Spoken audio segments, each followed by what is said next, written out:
The Leafs' troubles continue, but the Habs are joining them. The Raptors remain perfect in NBA Cup. Is Bo staying in Toronto? Formula One is in Las Vegas. Italy's World Cup path is now visible. And the Buffalo Bills might be frauds. Hello and welcome back to The House That Happened, sponsored by Shuey's Bar and Grill, the only place to be in suburban Etobicoke, voted 4 times the best dive bar in all the GTA. It's number one in our hearts. It's the Phoenix rising from the ashes. Give us a like, give us a comment, and please subscribe. It really helps us with the algorithm. I'm Andrew Milani. Hi, my name is Cruz. Now, before you start lumping the Habs in with anything, we'll get to the hockey report. Everybody's having a little dance right now. They're all sitting around the dinner table together, figuring out who's going to eat first. So I'm not overly concerned. So you're in the business of making excuses now. No, I'm not making no excuses. Have you checked the standings? Of course I do. I check them religiously. We'll get to the hockey thing, okay? I'm not going to spill any beans right now, Toronto Maple Leafs. How you doing? Willie with the coolest goal of the week, but we'll get to that later. You know what I'm saying? How was your week? Not bad. Not too stressful. Christmas orders and all that good stuff ramping up at work, but other than that, just happy to be back in the house, happy to be back in Cruz's chaos. Okay, so I'm going to say this to the whole world. From now on, when I become president of the world, I don't want to see anything Christmas until after American Thanksgiving. Can we just chill on that? Like, if I start going by a plaza tomorrow and I start hearing frickin' Mariah Carey. Well, we don't celebrate American Thanksgiving, so I mean, but that's just in Canada, I would say, like, keep it after Remembrance Day. Is that fair? Okay, yeah, it is after Remembrance Day. I'll say that because I just walked through, of course, it's getting darker quicker. I was walking through the hood last night. It was dark. I didn't realize how many Christmas lights were up already, and the date is what, the 21st, the 22nd? Yeah, well, my dad wanted to get them up this week, but the day was it yesterday where we got a little bit of rain, so he didn't get to do it. I think he's doing it today. All right. Merry Christmas is coming very, very soon. Merry Christmas, you filthy animals. Yes. Of course, we start off with shout-outs. I will shout out the Humber Hawks beating Durham 26-14 to win their second straight men's rugby provincial championship, the record-extending 9th championship, 4 ahead of Seneca now, putting the cap on the fall college season. Outstanding performance by Humber again. We here at the House That Happened, of course, are huge Humber people. Let's keep that. You gotta come to a game one day. I will. Actually, yes. The Humber Sheridan basketball game. I think that's the one we got to hit up. Okay. When is it? I gotta check the schedule, but it's gonna be like a Wednesday night. I got cut out of work early to get there, but that's no problem. I could handle that. And you're wearing the perfect colors already. What's that? You're wearing the colors already. Kind of, sort of. Are they Michigan not? colors are the Humber same colors. As Humber colors. That's true too. And big games in college football, but we're not going to go there just yet. But congratulations to Humber again. Big congratulations to Humber, and just into winter now. So volleyball, basketball are the big ones.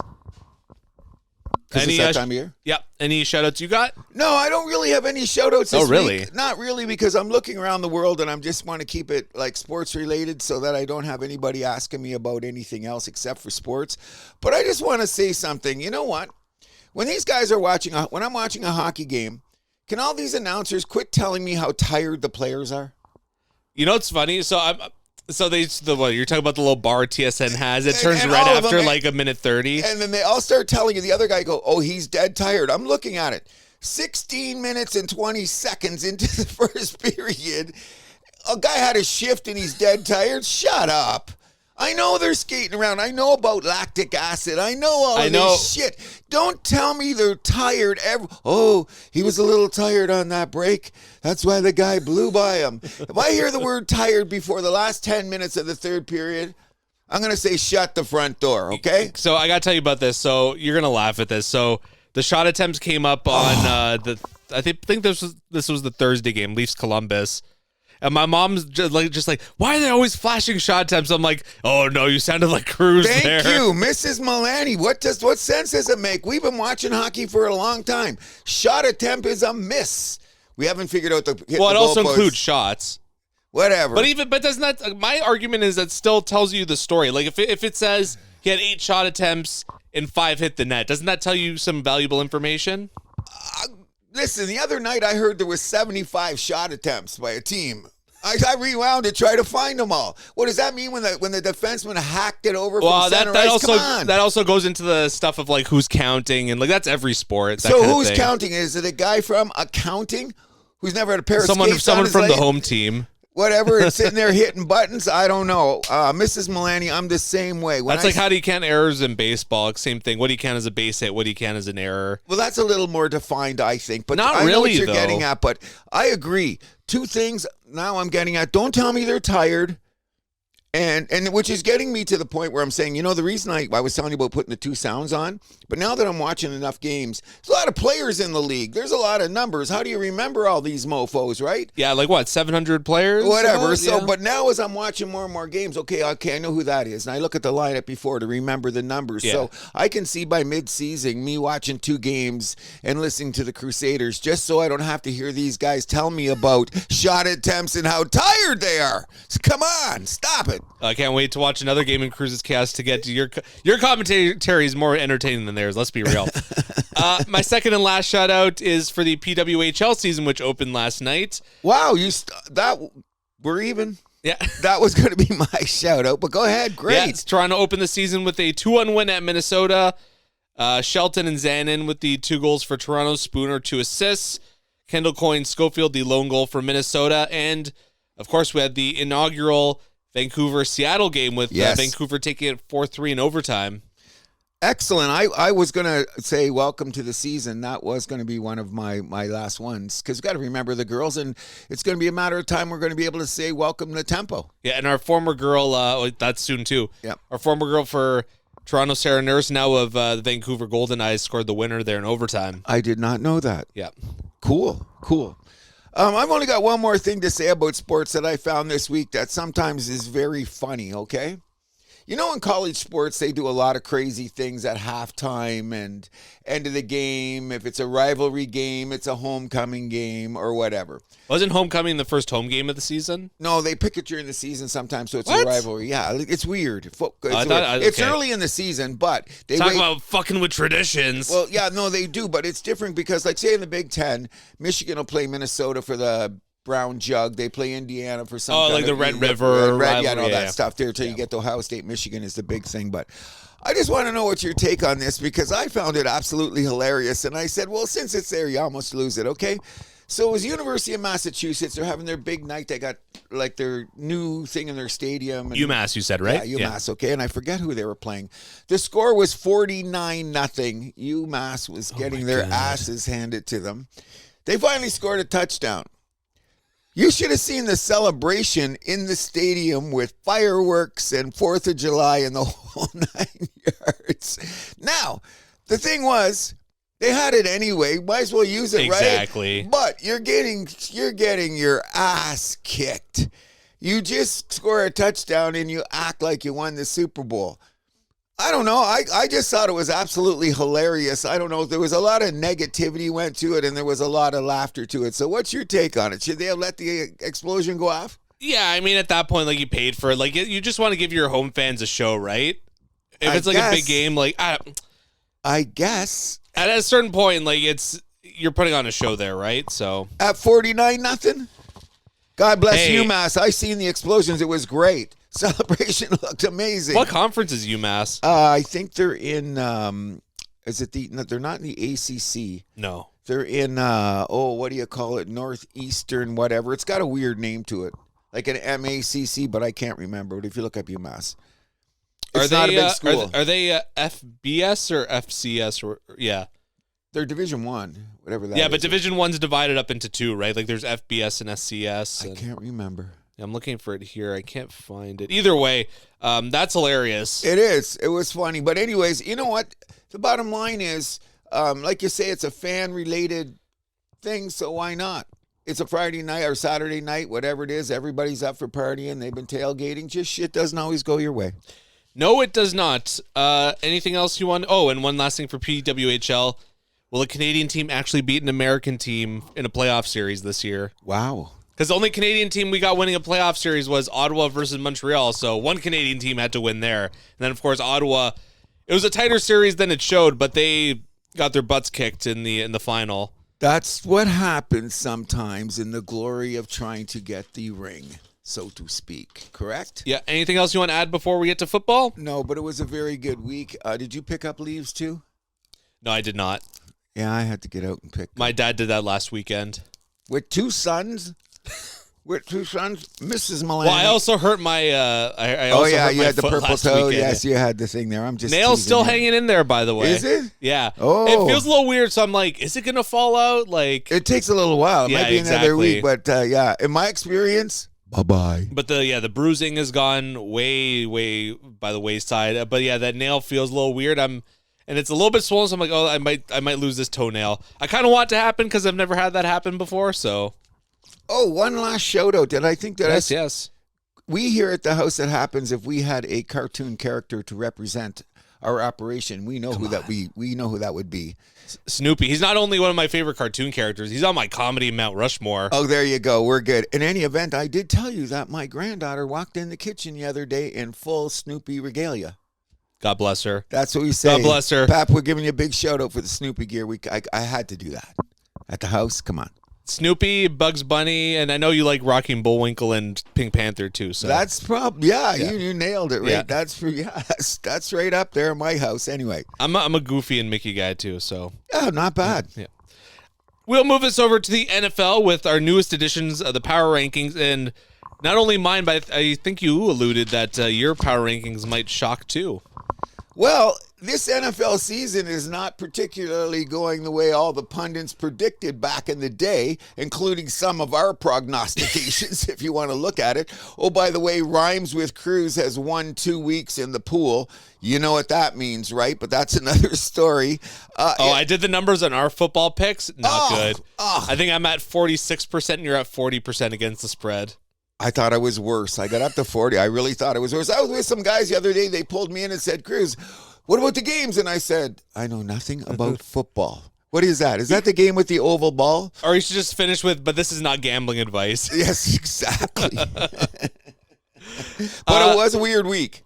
It's been a weird Yes. season. Yeah, another weird season. I feel like last year was weird too. You know what it is, though? Sometimes when you outguess yourself, how many times have we talked about the nuances of a team moving here or a defense? I try not playing to do that, though. That's the thing. But how many times Yeah. has it come in when I bet against it and it's come in? Like, I'm my own worst idiot. Like the Chargers going east? Yes, remember Yeah. all that talk there or watching about a primetime game with a number 1 defense? Shit like that, and then I go against it. So, I you know what, I went and stood in the corner But then for this 15 week, minutes. too, like you think, oh, Josh Allen, prime time, usually money.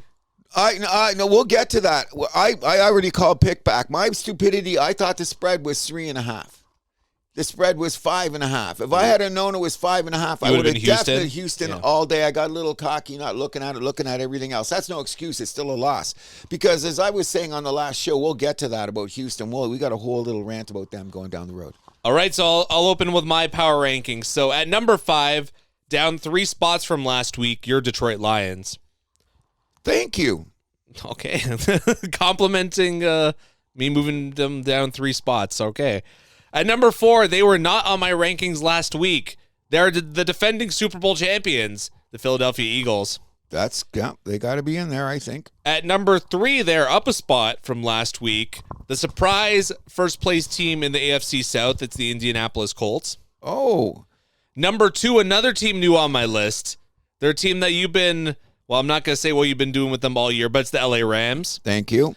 And number 1, they're up 2 spots from last week. They're my squad. Bias playing a part? Maybe, but it's the New England Patriots. So that means Seattle and Kansas City both falling out of my top 5. Okay, so listen, this is a weird thing because I'm known as Mr.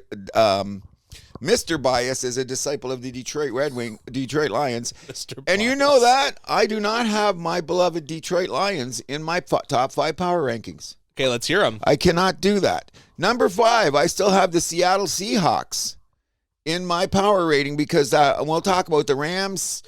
That could be the NFC Championship game, but that's another story. Legit. You know, number 4, I have the Indianapolis Colts. Okay. Number 3, I have your New England Patriots, and I do believe, and we'll talk about this, that the road to Super Bowl is going through Foxborough.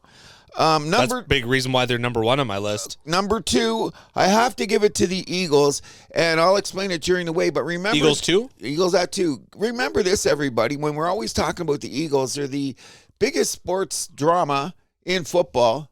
The record is 8-2. To be the man, you got to beat the man. How many have they won in their last whatever, and they're Super Bowl champions? I got to go there. And, of course, you know who my number one is. They are staying there steadfast, especially after that great win in Seattle, my Los Angeles Rams. I do have two teams that are lurking on the outside that would probably are going to come back. One is my Detroit Lions, but we'll talk about the Lions' losses. There's just a weird thing going on with my team. But I'm not quite sold on the Denver Broncos. Their defense is carrying them, but I'll get to that later. But if they make, a lot of people have now put them in their top 5. I can't do that yet. I can't do that either. They would be maybe like my, I don't know, maybe even like my 7 or 8. I'd still have Seattle ahead of them. Definitely. They'd be my 6. Okay, but I'm going to say this much. I think that Indianapolis going into Kansas City this weekend, and if they lose, which I'm leaning towards, it's in KC, right? It's in KC, and Denver wins again, or does Denver have a bye? Denver, I believe, is on bye this week. On bye. So, anyways, if the Colts were to lose to Kansas City, that would open. Yeah, Denver's on bye. Yeah, so that would open the door for because the Colts are on their bye last week. That would open the door for Denver to move in, because you still have to respect the record, and you still have to respect that you beat who's in front of you. Absolutely. That's how it works. So if you're supposed to do that and you're a good team, do you know there's also a stat out there? People are talking about the New England record and going through Foxborough and how weak their schedule was. If you go back to the last 10 years and you look at the Super Bowl champions, look at the strength of schedule of those teams, and sometimes it's compatible to the 2025 New England Patriots. So let's just throw that out the window. If you beat who's in front of you, and you have the record, and I'm convinced you're looking at the schedule ahead of them, how can the New England Patriots not win the AFC East? I mean, well, definitely after that Buffalo loss, it's right there in front of them now. They got a two-game lead. They play the Jets again, I believe.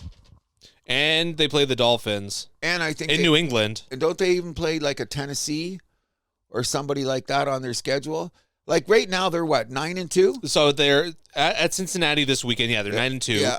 Then they got the Giants next week at home. Oh, there you go. That's their bye week. Then you come out of it versus Buffalo, at Baltimore, at the Jets versus Miami. So really, like this Cincinnati one with Joe Burrow possibly being back, that one could be insane. That one's gonna be a little tough. And then the at Baltimore, but like other than that, like. It's a very winnable schedule. I was saying at the beginning of the season, any team that wins 12 games is automatically going to win their division, because I thought the schedules would be tighter and the pack would be a little bit closer. And the Pats have a chance to get 13 with that schedule. That record. Yeah. So, and they might be the only team in the league to get 13, because I don't see Denver or the Colts getting there, who also have the gaudy records. Philadelphia may, but we'll get into that. So you want to start getting into our synopsis? Yeah, Cruz's condensed, what do we call it? Cruz's condensed chaos. Cruz's condensed chaos. Okay, so here we go. Let's just start off, first of all, with the Spain game. Reception in Spain was amazing, by the way. For the first NFL game in Spain. Madrid. They said that the crowd was insane. Half the people didn't know what they were cheering for, but they were drinking some very good Spanish spirits, whatever it is. In a weird way, it was like... to me, it was kind of uneventful, but at the same time, the Dolphins figured out a way to win, and in so doing, has got a very slim opportunity of taking a sniff at the playoffs. Let me check the standings. Slim as it may be, You gotta look at it, because they've got a top 5 running back in HN, yeah. Yes, and they're still 4-7 though. I don't think they're going to get there, but No. their schedule is favorable. The fact is that they're supposed to be a dumpster fire. They lost those games earlier in the year. They've lost some real heartbreakers. So your record is what you are. I think it's too little, too late. Like they're 4-7, too many teams to pass. All those teams that they got to pass are already 500 and above. There you go. Happen. I'm just saying it's a good show for them, and they did play Washington, I believe, right? Yep. Whose season's over, so we're going to go next. Oldest team in the NFL, who, let's remind you of. Next. Okay, so now we go to Jacksonville and the Chargers. They smacked those guys around, and I can't believe it. You called it, though. You're LA going east. Okay, and not only that, the Jags are weird about when they're playing at home, because they got a modicum of defense. But the biggest problem with San Diego is LA. LA. And Herbert is, did you see their O-line again? They got bum rushed all day. And not only get bum rushed, they were lucky to get a couple of 15-yard rushing the passer calls on Ebert. And you know how much I like the guy. When you tackle him to the ground, that is not roughing the passer. No, definitely. I saw that play as well. It definitely was not. I mean, I can see maybe why it got called that way. It looked maybe worse than it was, but you look at it and you're like, okay, like a trained referee should be able to spot that this was the guy not a can't foul. stop in midair, and he wrapped and rolled. They start teaching him that in Pop Warner. There you go. So let's just say the ramifications of something like that. That could be the guy's 10th sack of the year, which gives him an incentive bonus in his contract. And the referee decides that it's a pass, a roughing the passer. Very fine line there, but we'll get on. That's a whole another subject for another time. Also, congratulations, Josh Hines-Allen, the other Josh Allen, became the Jaguars' all-time leader in sacks with 56 in that game. Yes, he did. He was just an animal out there. The thing is, can Trevor Lawrence rise him up? Okay? Now, here's what they're going to go. I don't know, man. I'm starting to smell the F word there. Okay, but look at their schedule. They have the Cardinals, the Jets, the Titans twice, and the Colts twice. Will 10 wins Colts get them twice, in? that's going to be the real... Well, they're going to have to go on there. So look at their record. Right now, they're in the playoffs, aren't they? They're hanging on to that last playoff spot, but they got KC and Baltimore, and I guess Houston on their tails, so it's not going to be easy. Anyways, I'm not sure the Chargers were comfortably in a position to make the playoffs, but they've come back to the pack now.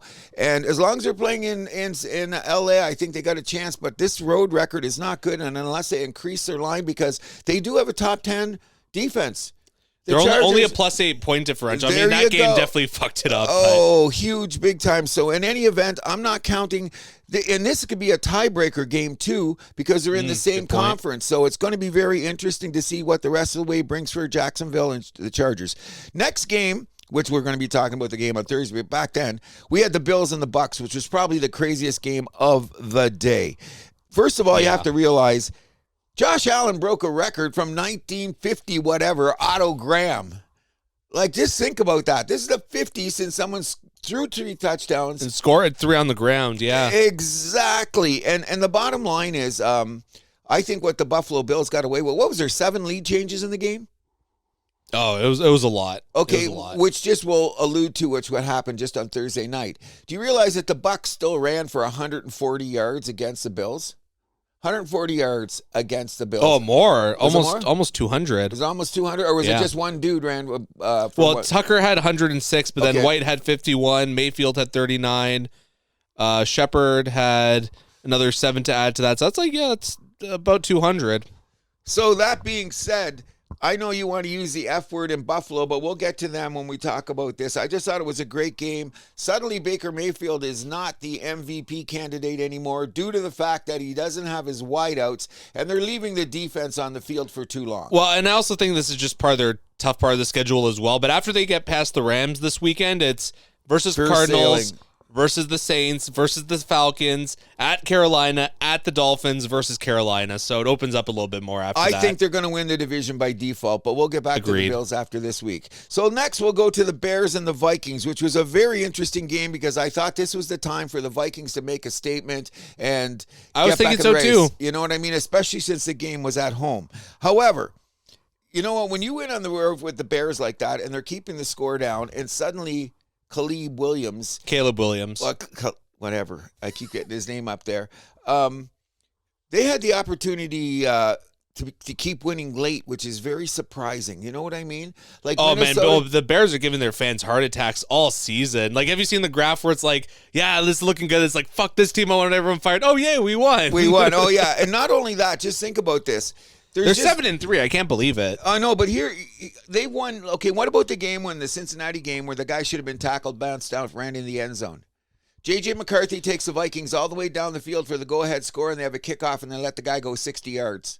Yeah. That's the game right there. It's absolutely insane. But the Bears' defense is legit, and I do think that Ben Johnson's got them in the right direction. Yeah, their schedule is still a little bit tougher. They still got the Lions. They still got a Green Bay game, so we're gonna have to wait and see. But right now, they actually have because of aren't they ahead? They're of the leading their Lions? Division. Yeah, leading the division, and Green Bay's a fraud. So let's keep our eye on the Bears. I think the Vikings have just become that team where 1 year good. 1 year go down. That seems to be the story of the Minnesota Vikings, at least in the last, 10 or so, 15 years? Yes, it is. Yeah. They got the tougher schedule and the way they go down. That's not always because of J.J. McCarthy, because I think he's going to be legit. No. I mean, I think both these quarterbacks, the way I viewed this game is like it's 2 young quarterbacks still finding their way, going up against very good defenses. Oh, I agree. Yeah. But the bottom line is, JJ still got Addison, and I still believe the number one wide receiver in the league in Justin Jefferson. Yes, sir. And when he learns to get a little bit more chemistry with those guys, we got next year to worry about. But I think the Vikings are out of it, but we'll keep our eyes on the Bears. Got your former boy Hawkinson, too. There's a great catching tight end. And not only that, he's a great blocker. You want your Yes, tight he end is. to be a blocker. So the Bears are still around, but I'm going to start writing the Vikings off, which brings us to the next game. Done. The Packers and the Giants. Listen, the Giants, when you look at them, everybody better be afraid of them next year. Some of the guys, like the guy from Penn State they drafted on defense, their back end, they have a good young defense. They gave the Packers a little bit of a hard time, but when you got no offense, and Jameis Winston played his ass off, shout out to him. Agreed. And the Giants are one of those teams where, I don't know though, like they're kind of team that, like, I don't know if it's like the old boys club you want to call with like the Maras or like whatever it is, but they to get in their own way a little bit because that team, they do have a lot going for them. The defense, the quarterback, Yes. the running back, but like. Okay, so that's the real question here is we know about the Giants for next year. Are they going to be able to hire the right coach? Well, we'll all talk about that later. Like that's all next year. But the real question is Green Bay for real? You got Matt LaFleur, who's supposed to be an offensive genius, and this freaking offense is anemic. Now, is it because they've got no wide receivers? Is Kraft that much of a cog in their offense that suddenly that he's missing, that Green Bay's not going? Because Christian Watson's back, and he had a couple tutties. Okay, and he better be steady because Green Bay's supposed to be with LaFleur. They should be like a top 10. They should threaten you offense. Shouldn't they take the reins off Jordan Love a little bit and start letting him go down the field? They got a decent run game, but didn't they just lose somebody? Didn't they just lose Jones? Josh Jacobs is injured, isn't he? Yeah, that's what I'm saying. So that's a big loss. Exactly, because they're trying to set up the play action, but Green Bay doesn't look like Green Bay.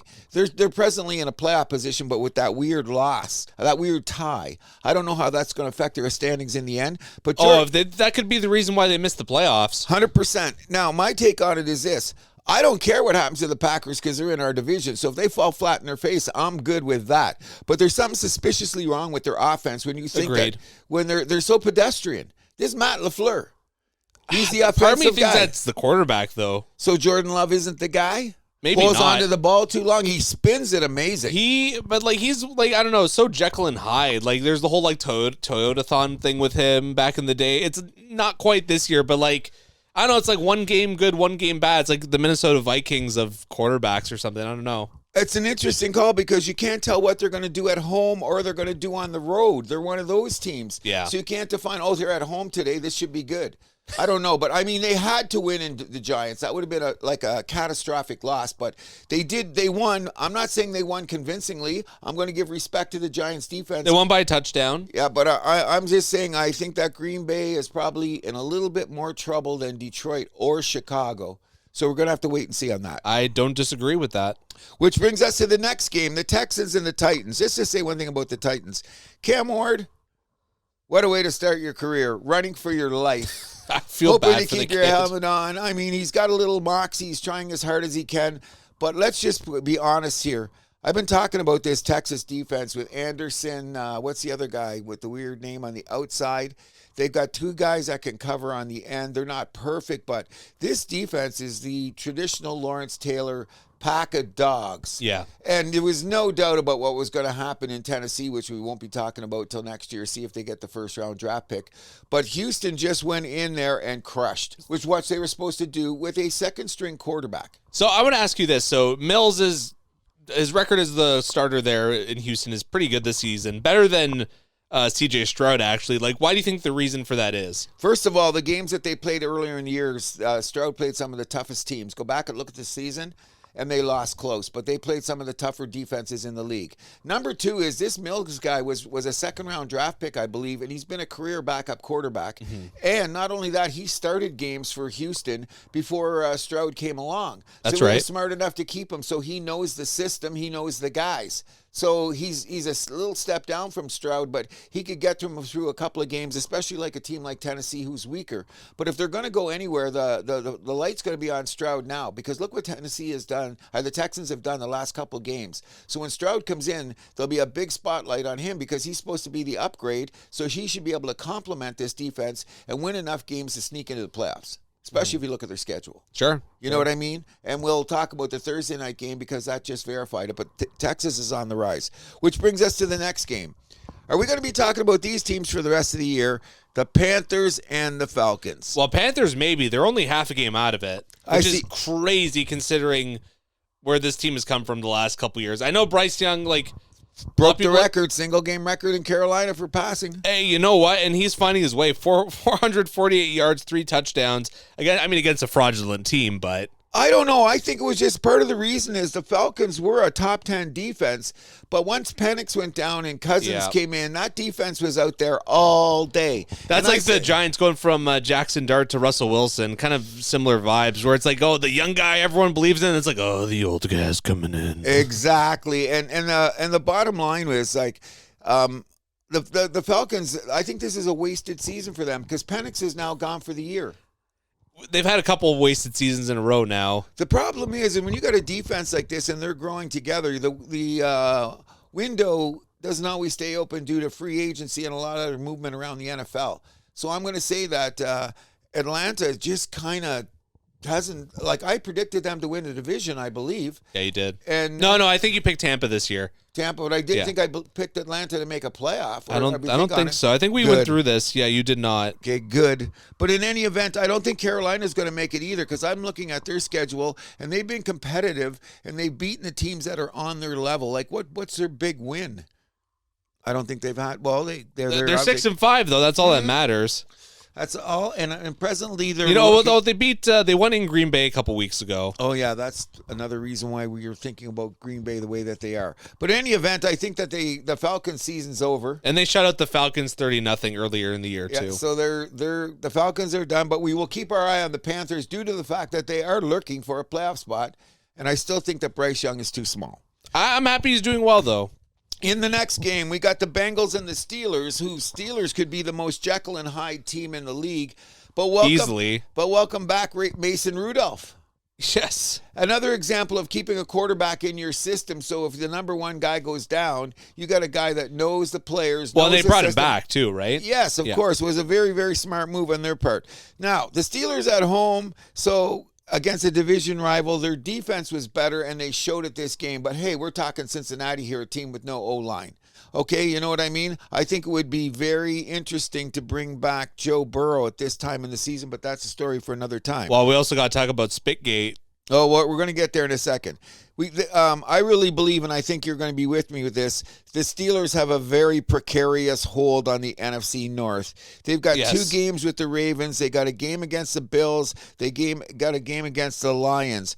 Will Rodgers play, or should they hold with Mason Rudolph off? This is a big game this weekend for them, I do believe, correct? They're only a game up on Baltimore, and we've been saying this ever since Lamar came back. They're going to be Secretariat racing up that end of that track, and Pittsburgh better hold the fuck on. The bottom line is their defense is starting to play better, but it's going to have to. Well, they better play good. Aren't they the highest paid defense in the league? Something like that. But, I mean, what you're saying is there seems to be a metric around the league. 21 points can win you a football game if you can have a sustainable defense. And Pittsburgh is supposed to, on paper, have that. In the last couple games, they've shown it, even though it's some weaker opponents. Yeah. Bottom line is they're going to have to show that against the big teams and real soon and hope that Rodgers or Mason Rudolph somehow can manufacture 21 points because they do have some good defense. I mean, a little bit of offense, and they're using that big guy. What's his name? Darnell Washington? Yeah. 6'7", 310 pounds. You see that guy when they throw him, and every time he's on the line, he can switch over to be an O-lineman for extra protection for Rodgers. But every time he comes in, he's eligible to be a receiver. Have you seen this guy's couple highlight reels? He's good. No, he's just big. So when he goes down the field, he just pushes people out of the way till he runs out of gas. Well, that's all you need sometimes. But I'm talking physically moving people like. Cornerbacks look like toothpicks to this guy. Like he just wiped. I see 3 of his highlights. He was on Good Morning Football or something. They were showing this guy's highlight film. He was swatting guys. And then guys were like, how do you tackle this guy? Oh, you can't. So that's the interesting factor that Pittsburgh could work into it. But I'm on the belief that Pittsburgh making the playoffs, in my opinion, Slim to none. Yeah. Slim to none. And we're going to see in the next couple weeks. And their chances are getting slimmer by the week. Exactly. And look at the competition. And who do they play this week? Bears. They're in Chicago. Interesting game, but we'll get to those picks later. And Rodgers is questionable with the whole wrist thing, right? But he owns Chicago, so we'll get to that in a minute. 25-4. Is he expected to play, though? He wants to play. He wanted to get back in the game last week, so I know he's there. He's got that little brace that's on his non-throwing hand. But Mason Rudolph looked good.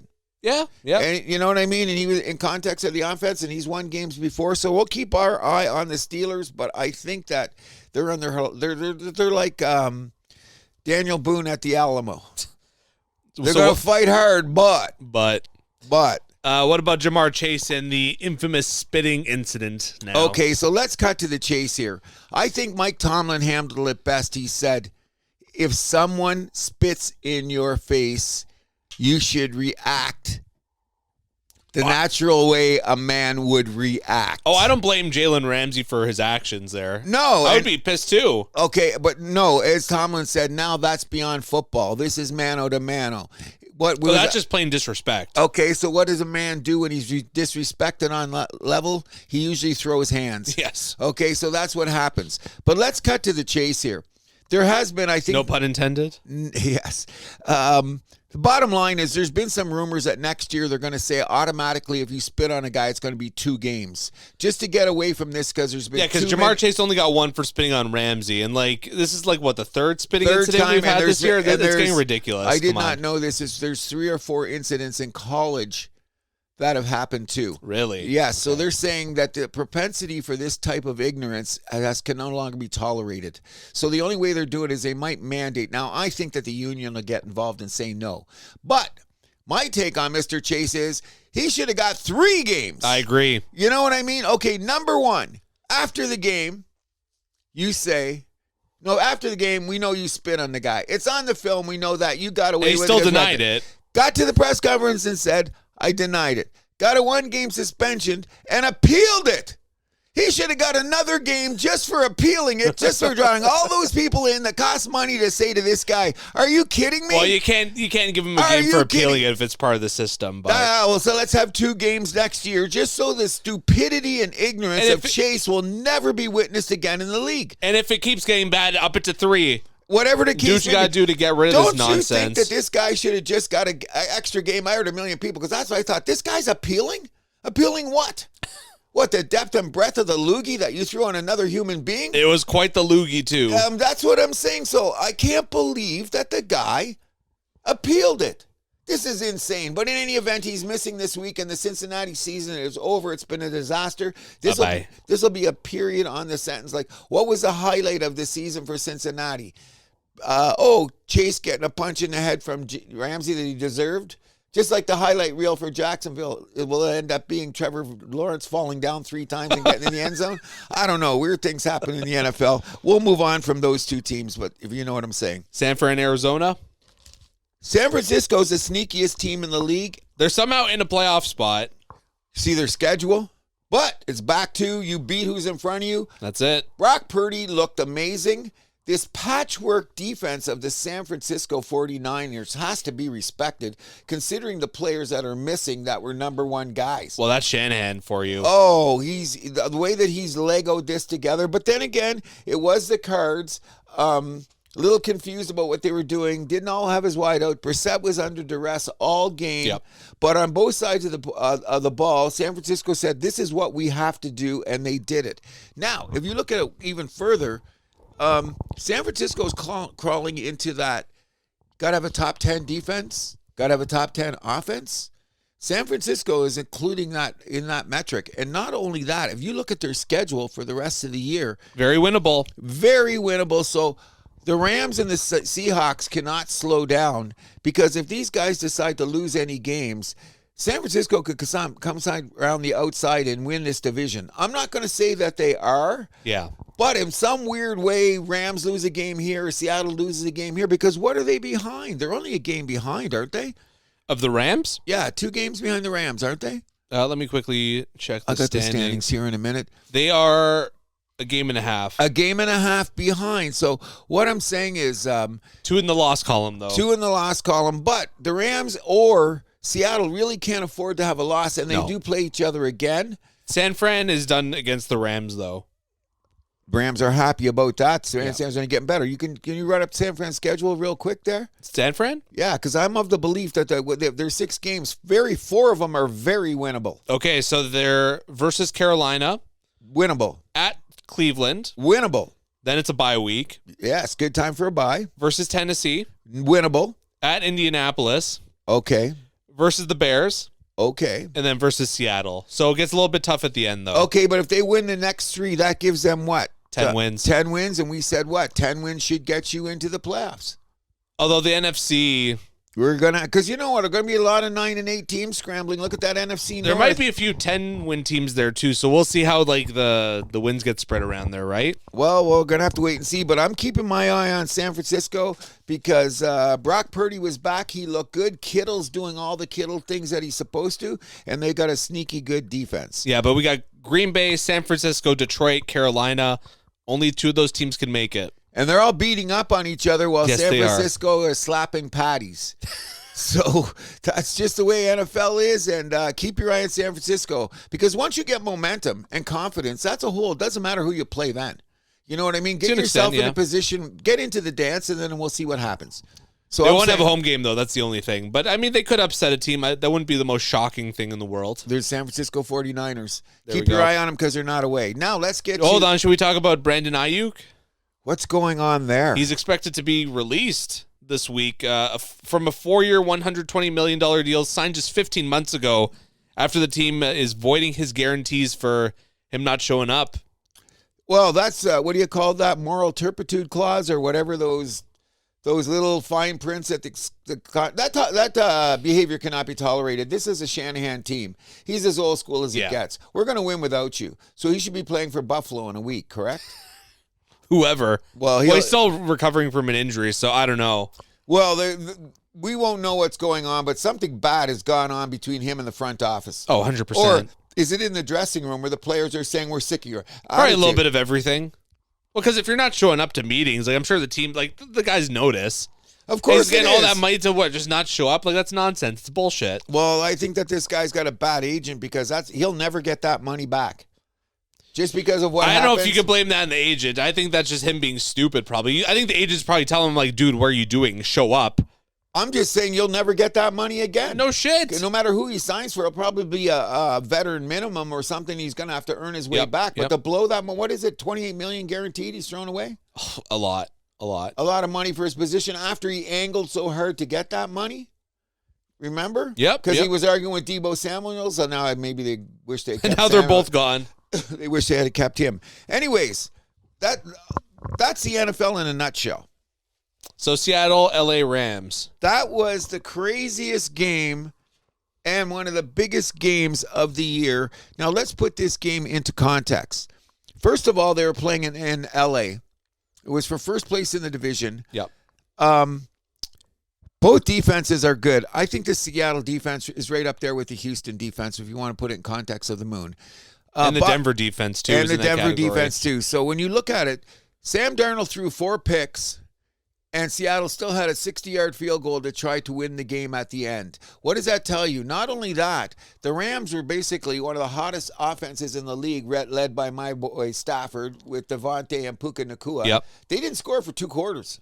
Yeah, the middle two. Because they got off to that hot start. They were up 14-3 at the end of the first quarter. Yes, and then Seattle slowly was sneaking their way back in, but then one last touchdown by the Rams that early in the fourth basically put it away. Well, that's the way the Rams play. But the bottom line is the great thing about that game was the intensity of the defense on both sides of the ball. Oh, yeah. As much as McDonald, who's known as a genius defensively, and he kept Stafford under wraps for the most part, considering the season that Stafford is having. Mm-hmm. But the Rams defense came to the call too because they bend and didn't break. 4 picks is 4 picks. You even look at the numbers. The numbers are leaning toward, all the metrics of the game are leaning towards Seattle except for the 4 picks. No sacks though, either side. That's crazy. I'm telling you, it was a great game. Very well played on a fundamental level. You know what I mean? The basic principles of football, they were there for everyone to see. But the bottom line is, Sam Darnold's record going into games that are significant has him having a propensity to do things like have turnovers. Okay, and don't the Rams have to go to Seattle by the end of the year too? So that could be a telling game right there if San Francisco hasn't found a way to beat all those bums and sneak by them. Yeah, Week 16, LA Rams in Seattle. Which is going to be another game of the week. So I'm just saying the reason that I kept Seattle in my top 5 power rankings is if I'm going to have Rams as number 1 and Seattle gave them that much of a battle at SoFi, I still have to respect what the Seattle Seahawks are doing. Very good football team. Yes, sir. Maybe if it wasn't for Arizona, that might be the best conference in football. All right. Because we still got 5 games left to go, and we're already half an hour into football, so we got We got 5 games left? No, we don't, do we? Yeah, 4 from last weekend plus the Thursday nighter. Okay, what games am I on? Lions-Eagles. Okay. I don't want to say anything about that game except for we puked it up. 100% puked it up. We can't go going for it on 4th down too much. Oh, come on. We did that. We left at least 0-5 on 4th down. And not only that, some of the plays were telegraphed. I could see it. One of the ones I stopped, I said, we're not trying that play. What, people didn't watch film? MCDC, what are you doing? You got to know when to hold them, know when to fold them. What did we lose by? 4 or 5? 7. We left 6 on the field, 6 gimme points on the field, which could have changed the outcome of the game. Okay, but let's give credit here. One of my things about Goff I've always been nervous about is his rabbit feet. He missed receivers. It was probably one of his worst game of the year, but our defense kept him in the game because our defense has slowly climbed into the top 10 in the league. But I'm just going to lay this more on MCDC than anyone. I love the Detroit aggression. Okay, I love it. However, what does that get you? At times, you got to know when to pull it back, and we didn't. Now it's gotten you into trouble before. And it's got us the conference championship game a couple years ago. We just got to realize that sometimes we got to take the points. However, one thing I'm not saying, and I wish it was another team beside the Lions. You know, the Lions are not well liked around the league because of the attitude that they have, and the referees are looking at them as a more aggressive what do you mean, team. like in the league, you're saying, or with the fans? It's a little bit of both because sometimes. Because I would say with the fans, you are probably one of the most beloved teams in the league right now. Well, just because where we've come from, okay? But let's just put an example. I don't want to go back to the Kansas City game, but everybody has seen it. With a minute and a half left, which still give us an opportunity to go down the field and perhaps get a score, that pass interference call against Joseph, I believe, again with what's his name, Brown, was the most egregious freaking call I have seen in time. First of all, the ball was okay. We're talking about Lions-Eagles, not Lions-Chiefs. I mean Lions, yeah. Lions. You seen that call at the end of the game? The Eagles game? Yes. No. Worst, maybe some people are saying it might be the worst call of the year. Ticky-tack incidental touching, and the ball flew over his head, uncatchable. They throw the flag to give Philadelphia the first down so they can go into the victory formation. That's not the way the game is supposed to be ended. No. You know what I mean? So I'm just saying that we're having some bad luck on ref's side, which is maybe perpetrated a bit by the reputation of MCDC. I was going to say, maybe you guys should hire a former ref or someone to consult with that kind of thing if it keeps adding up. Well, we play man-to-man more than anybody in the league. We're that aggressive. I get that. But sometimes it gets the best of you because the refs are looking for you to be aggressive. That's the thing. That's what I'm saying. You should consult a referee or something to see, hey, what can we change here while still keeping it aggressive, right? Well, sometimes because the Winnipeg Jets, I know, did that because they were the most penalized team during the Paul Maurice era. Oh, I agree. And they hired a former ref to bring him in during training camp and just basically being this is how you not get called so much, but still keeping it aggressive, you know? I also heard we better know who the ref is? Yes, that's another component that we don't always True. talk about. Know who the team is that's reffing your game. Yeah. Because they're going to have a track record, and sometimes I think the Lions forget about that. But I'm not too worried about the Lions. They're going to win this week. I think they're going to get in the playoffs, but it's going to be tough for them to go on the road wherever they're going to end up having to go. Because they're going to have to end up going to unless they're the number 1 seed and they go to Tampa Bay. Number 1 wild card and go to Tampa Bay. But, the other options are going to Seattle. Yeah. Going to L.A. Going to Philadelphia. All tough games. Well, you guys could still win your division, so. And we could still win the division. So that's what I'm hoping for, but it's got a ways to go to see. Chiefs-Broncos. Most interesting game of the week because what we have found out is the Denver Broncos defense is legit. We knew that. Yeah, but I mean, and they were in Mile High. They were in Mile High, which you should never bet against in a division game. And we both did. Exactly, because we said, this is... Well, Kansas City off the bye week. Yes, Yeah. 24-4, Mr. Andy Reid. But what ended up happening here is there's always an advantage to playing at Mile High, no matter what time it is, and especially when they've got a good team with a good defense. You know what I mean?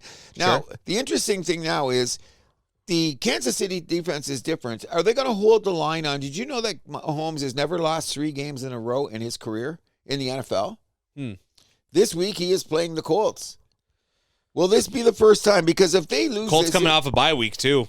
Not only that, but the game's in Kansas City. Yes, so it we'll is. talk about that in a bit. Remember right after that when they had that little run there and we say we got to put Kansas City in no matter what? Well, maybe we were a little overblown considering it was the Raiders and people like that they were beating up on at the time, but they still seem to have righted the ship the way that the Ravens have. However, there's something disconnected on their offense, and I don't really know where to point at. Is it the O-line? Is it some chemistry? Not enough of a running game? Or is it just the fact that Denver's defense was so dominant? And how dominant were they? They had to still go down and make a big play from Bo Nix to get in there, because if the defense had have held at the end, Kansas City could have snuck this game out. Because when did they score? 5 minutes left in the game? I think it was 5 minutes left when Bo Nix scored the touchdown to put them ahead, and then they got the third down play to close it. Well, no, they got 2 field goals to close it out. Yeah, 2 field goals. Yeah. And in any event, but when Kansas City had the chance on the third down, Bo Nix made 2 great plays at a time when the Kansas City defense didn't come up with the play that they needed. Mm-hmm. So it's very, very interesting. The game was way closer than it may have looked. Before I kept saying Kansas City. Well, it was only a field goal game, too. Well, and of course, you got the old flip-flop. Last year, they won 12 games by 1 score, and this 11-0, and now they're 0-5, I believe, in 1-score games. So I'm not counting Kansas City out, and I do believe they're going to beat the Colts, but they better tie their shoes a lot tighter because now they're going to have to go on the road. Also, a big shout-out, Travis Kelce sets the Chiefs' all-time touchdowns record with 84, surpassing Priest Holmes. Yes, that's a very big record, and he has been playing better. Don't call out about Kelce because he's still that safety valve. I still think he's doing his things. But the thing is really interesting is, Bo Nix is throwing to kids. He's got Cortland Sutton out there, and when do we hear his name? He's got the other 2 wide receivers, 22, 23. His running back's 23 years old. The O-line is young. And all things look up for Denver. It certainly does. Baltimore-Cleveland. Okay, there's nothing to be said about that game except for the fact that the Cleveland defense is a Super Bowl caliber defense that's getting wasted. They go out there all day long, and what was supposed to happen? Baltimore was supposed to bum rush them. What did they do? They bum rushed them. Yes, and there's a game where they had that great sneak tush push where Mark Andrews went in the end zone. Oh, one of the plays of the yeyear. That was awesome. You know what I mean? And Mark Andrews surpassing Derek Mason for most all-time receiving yards in Ravens history. Which is starting to say that Mark Andrews is slowly getting some Hall of Fame credentials. If he can hang out for a couple more years doing the way that he is. But that was a brilliant play. He's been play. Mr. Consistency. His whole career, and he's definitely a Lamar safety blanket. Oh, yeah. But now one thing about Cleveland, I'm just going to say this. Myles Garrett, you cannot bitch. You cannot bitch. You took the money. You got the money. You took the bag. You cannot bitch. That guy gets 5 sacks or he gets 20 tackles. He still looks like he's going to hit your mother at the end of the game. He is not a happy man. So I think Myles Garrett might be one of the, if you just say 10 best football players, just 10 best football players, Myles Garrett's in that top 10. Like in the league right now? Right now. If you had to say easy, the 10 best players in the league, no matter, like Lane Johnson would have to get consideration, even though he's a lineman. He'd be one of the 10 best guys, or Penei Sewell, whatever. Oh, yeah. But this guy's one of the 10 best football players. He's building automatic Hall of Fame. Yes. And now you're bitching? Well, he's a competitive guy, so I mean. You put out that big letter to the team. Hey, team, I really loved Cleveland, but I've given him my heart, and it's time for me to perhaps maybe go for a ring. What if we give you this much guaranteed, Miles? Okay, I'm good. Hey, Cleveland, I'm back. I hate losing. Come on.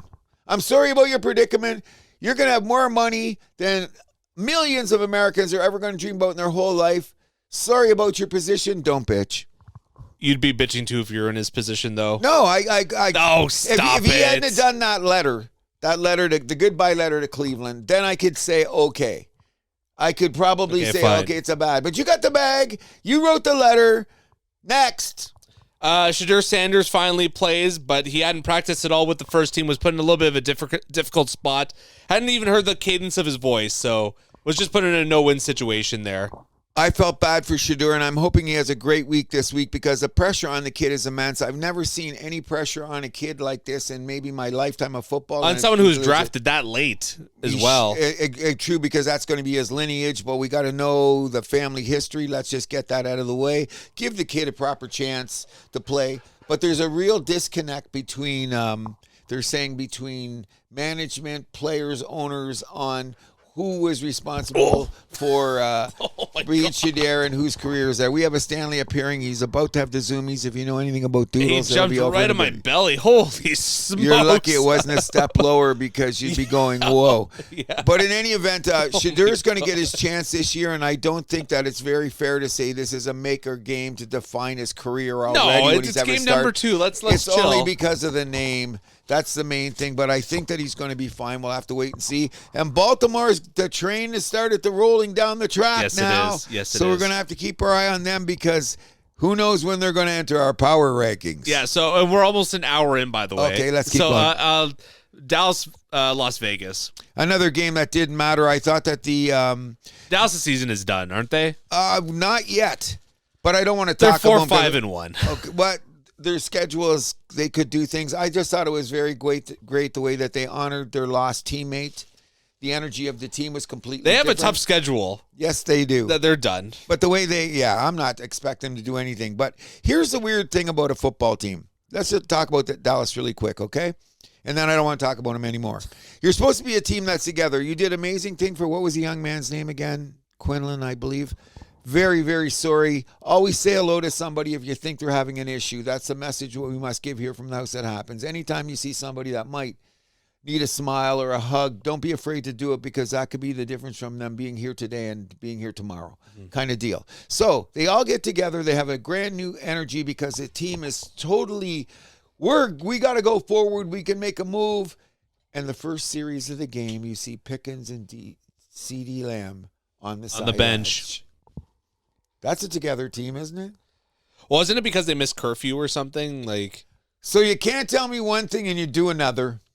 They admitted they were at curfew. Yes, they had a few drinks. No, they weren't puking. They were just being boys in Vegas. And being idiots. Yes, okay, so to speak. So, Dallas, some of your showing was very, very cool. At the same time, when you suspend some of your best players for the first series, we do have an issue with your togetherness, but Dallas is going nowhere. But I don't think that's to do anything with their togetherness. That's just them holding the line with what's right or what's wrong on the team. Like what rules if you have set rules, up. You got to have rules no matter who you are on the team, and I agree with that. I don't think that has anything to do with how together they are as a team. Don't you think it was weird, though? I mean, it is weird, but then you find the rules explanations, and you're like, okay, I understand. Rules are rules. Okay. I would have done the same. Well, the same thing happened we'll talk about Keon Coleman as we continue. There's only one more game, isn't there? Yeah, just the Thursday nighter. Okay. No, yeah, the Thursday nighter. Okay. Buffalo at Houston. Bum rush like no tomorrow. Josh Allen getting 8 sacks. Okay, which is the highest in his career. He was running for his life all night, and what ended up happening, they couldn't stop the play action pass, and the Texans got enough points to squeeze by a victory. But this was basically based on their defense. Come on. Yeah. You know? Good night if you had Houston defense in fantasy. Oh, by the way, and if you had Josh Allen last week compared to this week, that's called fantasy at its best and fantasy at its worst. What is rating? Got a point? I don't know. I regret not starting Shakir, though. He got a lot of catches. So well, that was the only thing that came out of it because you're talking about behavior. Keon Coleman got sat on the sidelines. Why? Because he did something stupid and they had to hold the rules. Don't you think that? I think it's time Buffalo needs to find a real wide receiver, though. Well, they took a shot at Waddle and they didn't get him. I wouldn't be surprised if Ayuk gets dumped. They'll be desperate and they may take a shot at him. But they have already got a malcontent with Keon Coleman. Why Well, wasn't get him he out of let there it? is my point. Well, Keon Coleman looked like he could be something, and at times he was catch the deep ball. But when you get suspended on a Thursday night game, which could also remember this, if Texas keeps on rising, this is another tiebreaker scenario in the AFC. It's true. Just like the Jags Charger games, you got to remember, even though they're not in the division, they're conference games, and if the teams are this close, tiebreakers are going to be very, very significant. So the Buffalo has thrown a few of their tiebreaker odds in the conference already out the window, and the odds of them having a home playoff game in Orchard Park is now slim to none. Agreed. Agreed. Anything else you want to get to before we do our picks against the spread? No, just there's what I want to say as we're going around the lead here. Just wanted to say, is there a little note I wanted to bring up? In my opinion. This could be the year that the defenses once again define how you win a Super Bowl. But we're only into Thanksgiving Day in America, where they say that's when the football season really starts. What? They say the most significant, the Bill Belichick thing is, okay, we're at Thanksgiving Day. Now the meat of the season's here. 2/3 of the season's over by Thanksgiving, though. Okay, so the last game, they say this is when the games, every game in the NFL is worth. The intensity picks up, you're saying? Whatever they're saying, that this is a part of the season where you show your mettle. Okay. I'm saying I don't know about that this year, because in my opinion, 3 division races are already over in the AFC. Who's catching New England? No, but Buffalo's only 2 games back, so you can't. From a fan perspective, I'm saying it's over, but okay, so that's what I'm saying there. Is anyone going to catch the Colts? Probably not. Okay, so is anyone But the Colts have some tough games. Okay, but I'm still saying, is anyone going to catch Denver? Probably not. 3 divisions in the AFC are pretty well decided by American Thanksgiving, and 3 teams that were totally. Plus add the NFC East. Yes, but that's totally unexpected. Like, where did people have on their radar New England, Denver, and Indy, who are probably all now going to have home playoff games? Who had that parlay before the season? I want to see that ticket. Vegas probably. I had New England and Denver in the playoffs, but not. I didn't. I had them as wild cards, though. Exactly, but that's just the way it is. But okay, let's get to our picks. Yes, so we will begin with the New York Jets at the Baltimore Ravens. Ravens are favored by 13.5. I'm taking the Ravens. All day. A big spread. Not scaring us. Pittsburgh at Chicago. Aaron Rodgers in his secondary home. Bears favored by 2.5. This all depends on if Rodgers plays, in my opinion. I'm going to take the Steelers. You know what? What's the spread again? 2.5. For the Steelers? For the Bears. For the Bears at home? I'm taking the Steelers. I'm very mixed about this. It's a tough game. Tough game to call. In Chicago, in the weather, it's going to be Aaron Rodgers was 25-4. It's going to be their goodbye to Aaron, and they're going to kick his ass. Okay. Taking the Bears. New England at Cincinnati. No Joe Burrow for this one. New England's favored by 7.5.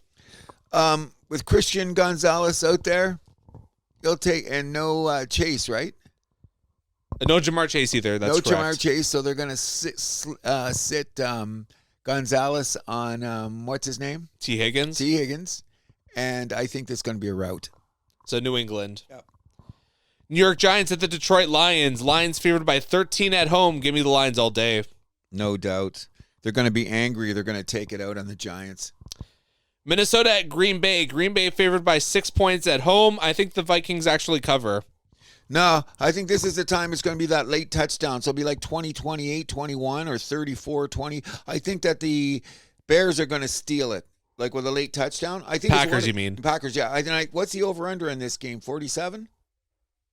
Let me check. 47, I would believe, in and around there. I can't see it being much higher with these two 41.5. Oh, way lower than that. That's what I predicted. It's going to be a low-scoring game. And but I think it'll be a late touchdown. So you think Green Bay covers at home? Yep. This is the big one. Indianapolis at Kansas City. Kansas City favored by 3.5 at home. Give me the Chiefs. I'm going to tell you why. I'm really hoping for the Colts to be there so that they can have a game in the Loud House.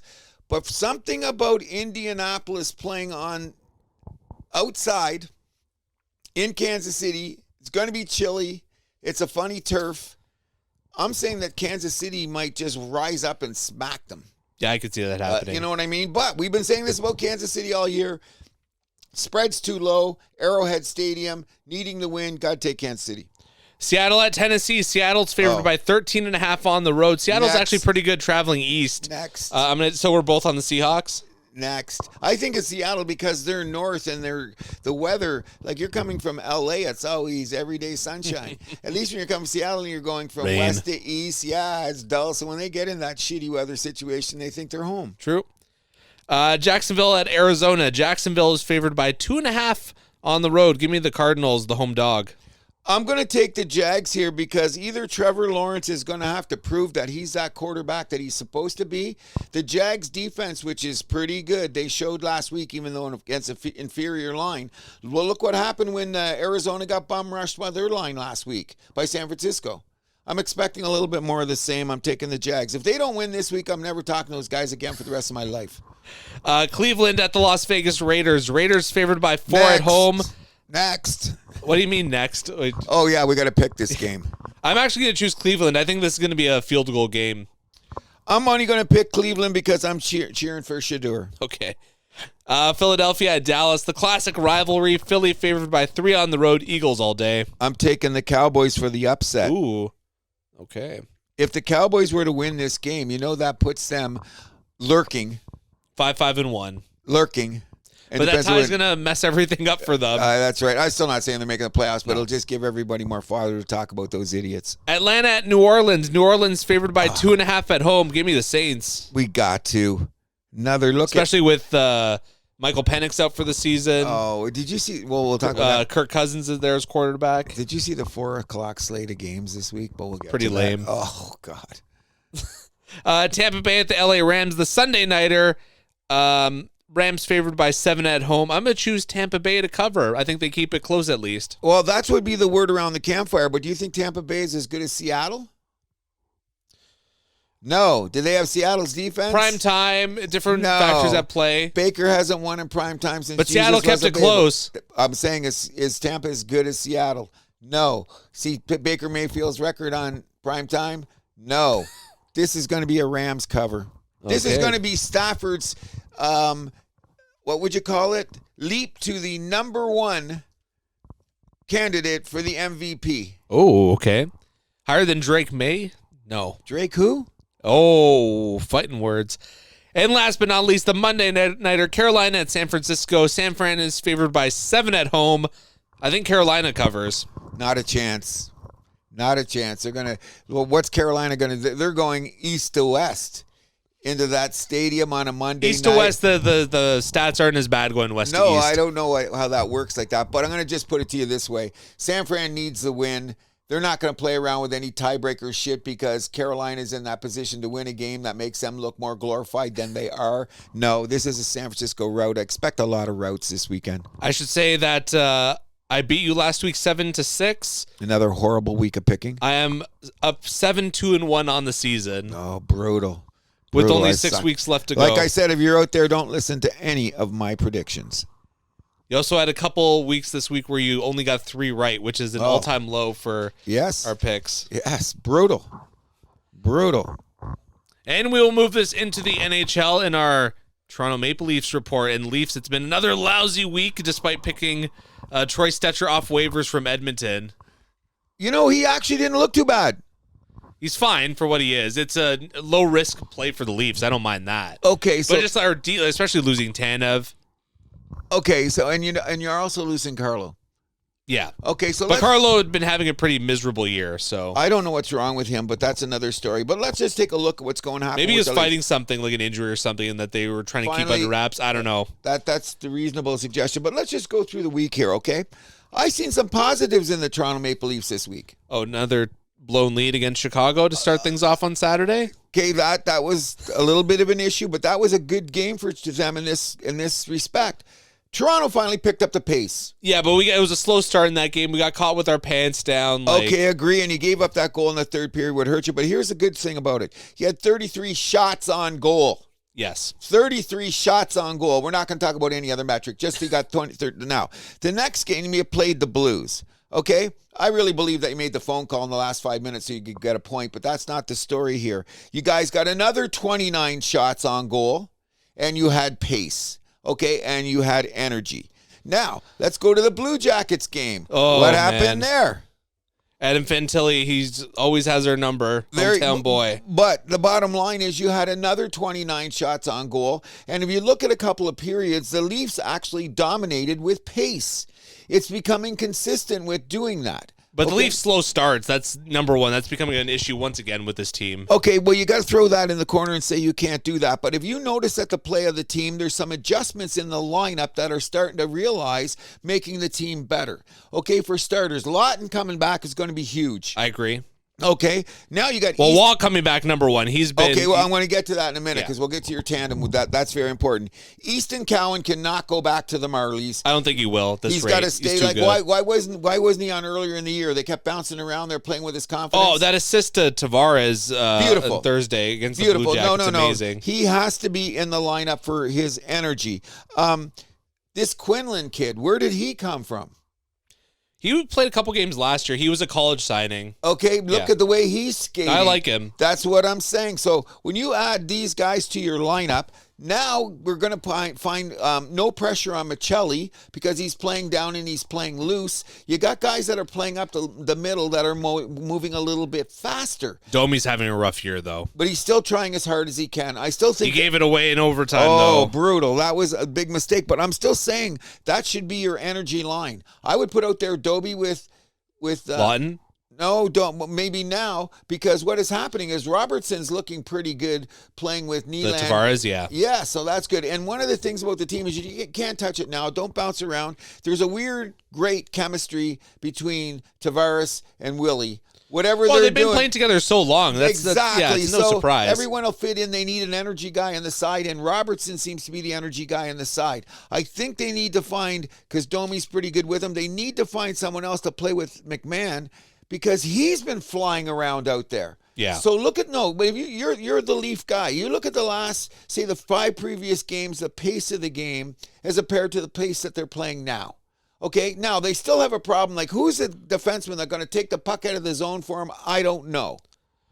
I can't figure out Riley started to look a little bit better in that regard the last few games. Got caught up the ice a few times trying to be Bobby Orr. So he's got to remember, is he this guy or that guy? I wish you guys should just hope he goes back to the old Riley and live with that, because you could really use him, come the puck out and foreman of the puck. But that's part of it, though. I mean, those mistakes are going to happen if you try and headman the puck up the ice, though, right? Exactly. You're going to get caught eventually. Stuff.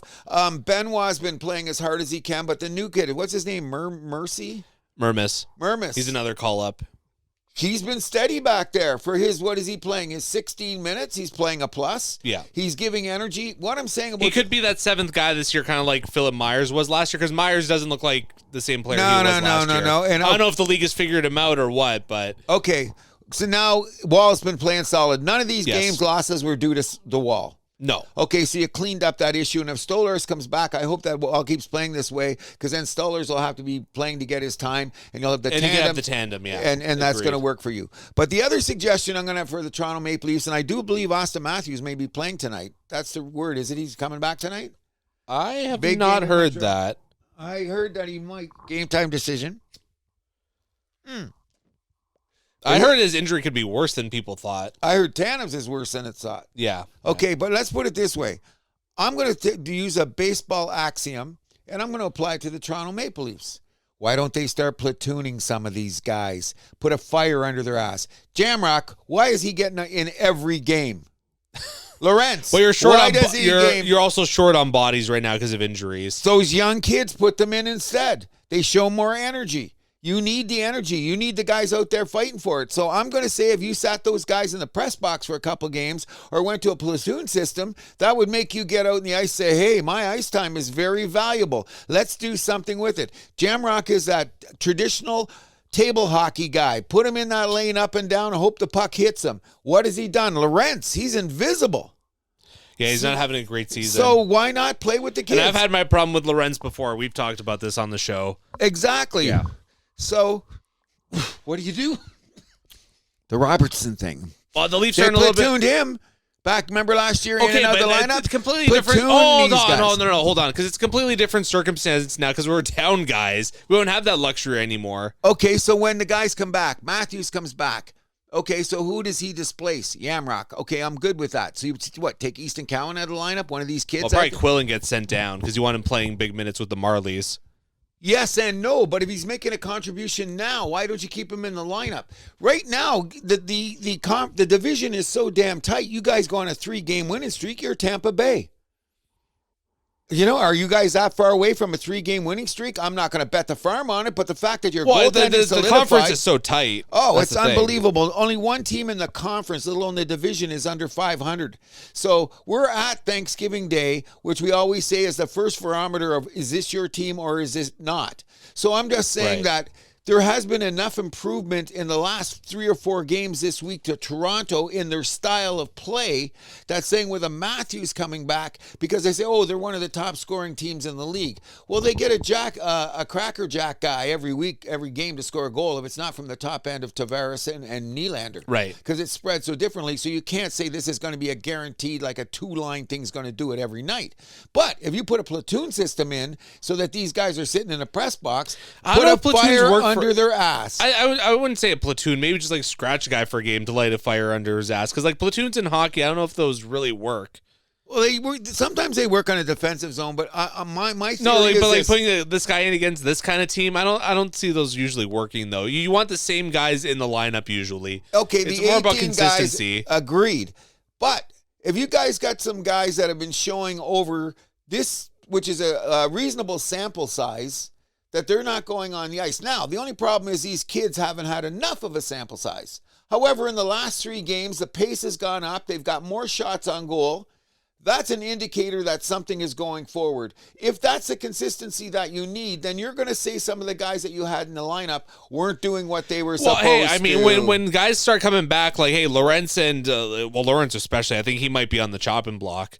I'm not saying have to put him on waivers. You need a lot more somebody doing with something with Joshua. You need somebody doing a lot more with Roy. Yeah. These are big bodies out there, and they're just skating around. Nobody gets the puck to them, but when I see the kids going, the kids are flying around doing whatever it is because this is their opportunity. I agree. But I'm saying it's the energy. And if you look around the league, the pace of the games is the high-energy teams are going to go. And I think that's one of the reasons for the parity, because you get the teams like Chicago, Anaheim, San Jose, what do they got to lose considering what their records, okay? So they're coming out barnstorming. A lot of teams, the best team in the league, Colorado, what do they come out doing? Barnstorming. So I'm going with your theory that the game styles do change towards the playoffs, but you have to make the playoffs. And if this is the pace of the league right now to get you to win games, the Leafs have to stay on that pace, or they're not going to go anywhere. Like you say, it's going to be a grind to game 82. Oh, for sure. You know what I mean? For sure. But I think that they're better that they're showing. You know, and especially in the last week, like, where did this energy come from? I don't know. Because, the Leaf games were dead.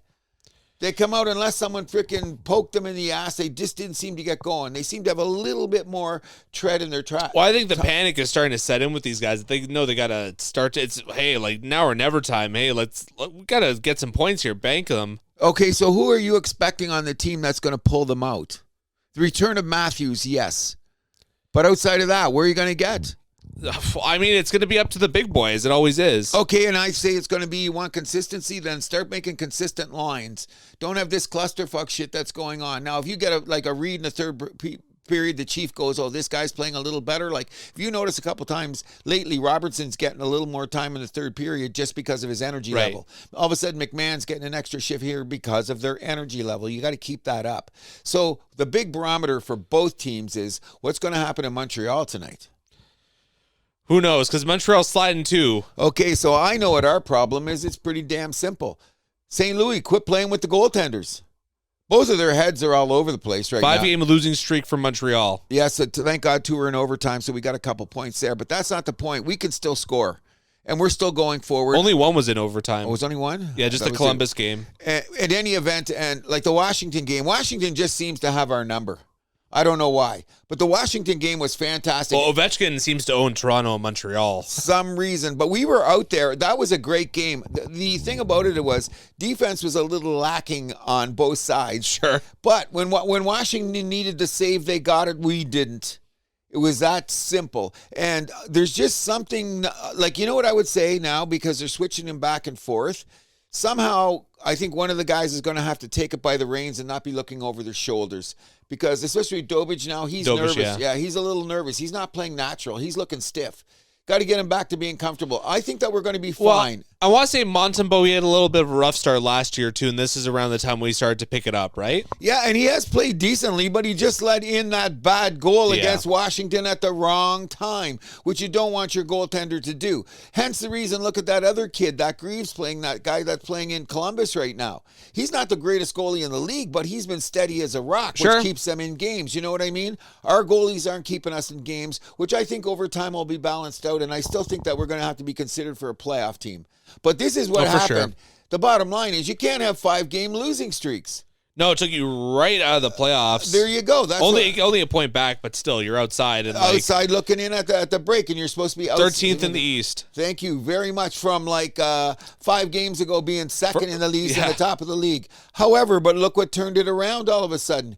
Jack Hughes taken out of the Jersey lineup, and suddenly they look like a team that's struggling to score. All of a sudden, Florida, they're circling the wagons. If we can't outscore them, don't let them score. 1-1-0 the other night. 1-2-1-1 game. So obviously they know that they got to improve their offense, but they've circled the wagons to say, if we got to win 2-1, we'll win 2-1. And they got a couple guys coming back, so they're holding the fort. Tampa Bay, your favorite team, I don't know what the hell they're doing, but all of a sudden they're 7-3 in their last 10. They're looking pretty good. Yeah, and you know what? They're a fast-paced team, and Vasilevsky holding it down in the end. Yeah, so their demise was highly exaggerated. Thank you very, very much. But then again, they're a 3-game. Anybody's a 3-game winning streak from being out of the playoffs. I mean, do you think you see a big change? Like Detroit's holding in there. Detroit looks like they could be legit. Maybe the best team in the division right now. Exactly. And not only that, their goaltending's holding up, which was a big question mark for them. But once again, they got a piss and vinegar team. Everybody going forward. If we make a couple of mistakes, so what? Just keep the energy up? Well, really, Detroit's one goalie pulling his weight. The other one, the new guy isn't really. Well, stuff happens. He has won a game. But, I mean, goaltending's not as big as a question. I think goaltending's a bigger question you keep telling to me is that, can Carolina's goaltending hold up? That's the question, because they're one of the best teams in the league, and I've seen them lose 2 games just on a bad goal, 3-2. But Carolina's a team that's built to win 3-2, 4-3. I mean, Kochetkov started to play a little bit better this year, but Anderson, the wheels might be falling off. It might be past his best before date. He's 36, so. I'm thinking, how do you say his name again? Kochetkov? I think he's solid enough to bring him there that he should suddenly, because they're tanding him it, right? Yes and no. So I'm thinking down the stretch, he's going to be the guy. In the best games that they win, he's been in the net. So, he was in against Toronto. Stuff like that. So he's going to be a solid goaltender, because I think Carolina, they got all the pieces to do it the way that they play, both ends of the ice, and that's going to be a steady, consistent, because they're not the fastest team in the league, but they can turn it up when they have to, skating-wise. So it's going to put them in there. The skating teams are going to be there to get the playoffs. So once you get the playoffs, of course, we have a whole new game. So we're already almost an hour and a half into the show, so I know you want to talk about goalie interference, goals being called off, most notably that Dallas Islanders won. I thought they were legit. That was a legit goalie interference. It was the right call. That's what I'm saying. So there's a lot of people screaming about the blue ice, where you're supposed to be and how you touch it. I'm totally convinced we got to protect the goalies. Well, that guy ran right into the goal. Oh, it was a sneaky move, though, when you look at it right away, because it looked like the puck was in. I think the other game, I forget what we were talking about, that was the Islander game, right? And I think the other one was in a Minnesota game. Doesn't matter. If you go through the crease and you have any obstruction to the goalie, you really have to protect the goalie in this day and age. And a lot of times in the last couple of years, those goals, it was up in the air. Is it interference? Is it or not? Elliot Freeman would give a 10-minute rant. Is it a catch? Is it not a catch? Is it exactly all that kind of bullshit now? But I think these couple of plays have really defined it to a point where you got to say that there's no question about it. Just go to center ice and say no goal. Sure. You know what I mean? That's how I'm looking at it anyway. So we alluded to Jack Hughes. So he's out 8 weeks after getting surgery on his finger from cutting his finger at a team dinner, allegedly slipping and cutting himself on broken glass. Just a terrible news. Well, no, the urban lesson. We'll hear the urban. Well, the rumors are already out there. They're rampant. So, we're at a show where we like to use the word allegedly because we don't have any lawyers around. But this is a very peculiar happening on a team that was on a roll. And you see their lineup now.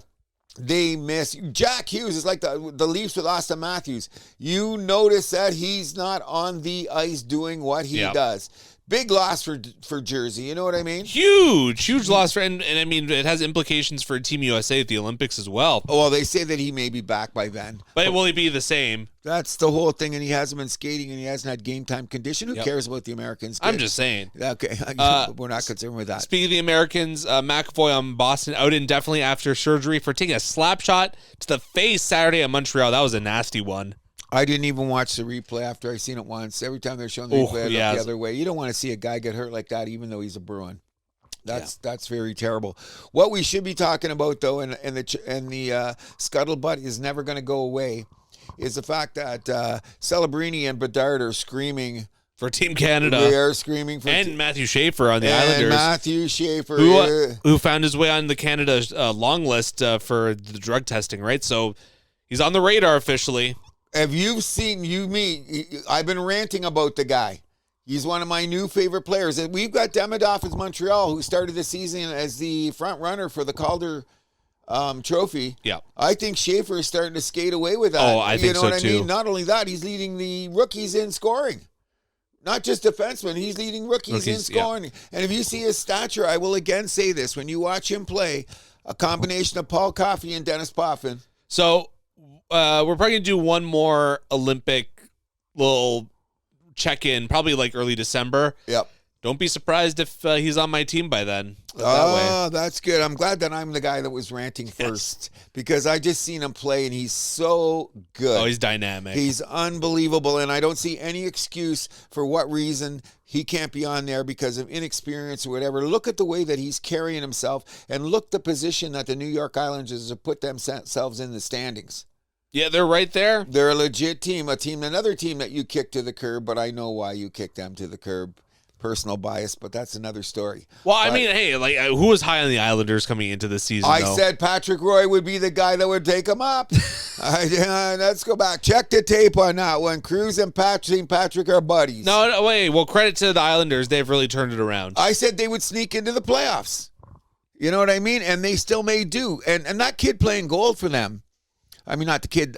They finally found their goaltender between Karlamov and what's his name? They got two Sorokin, and even the other guys. You did not have the Islanders in a playoff spot, by the way. I didn't? No. I regret that. We should do a mid-season turn. I just said they wouldn't be as bad because they look good. They're a fun team to watch. Horvath, he's on the list for Team Canada, isn't he?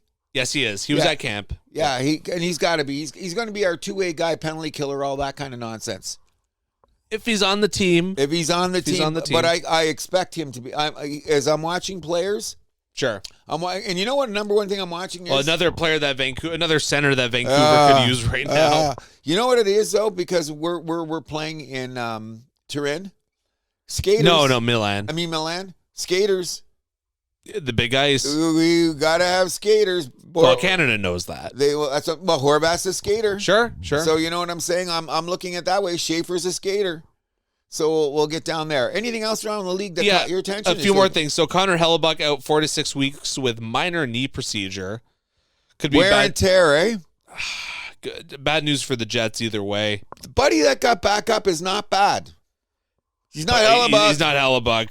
There's a big dip there between him and Comrie, right? Do you know that their numbers are not that different than last year metric-wise except for the wins?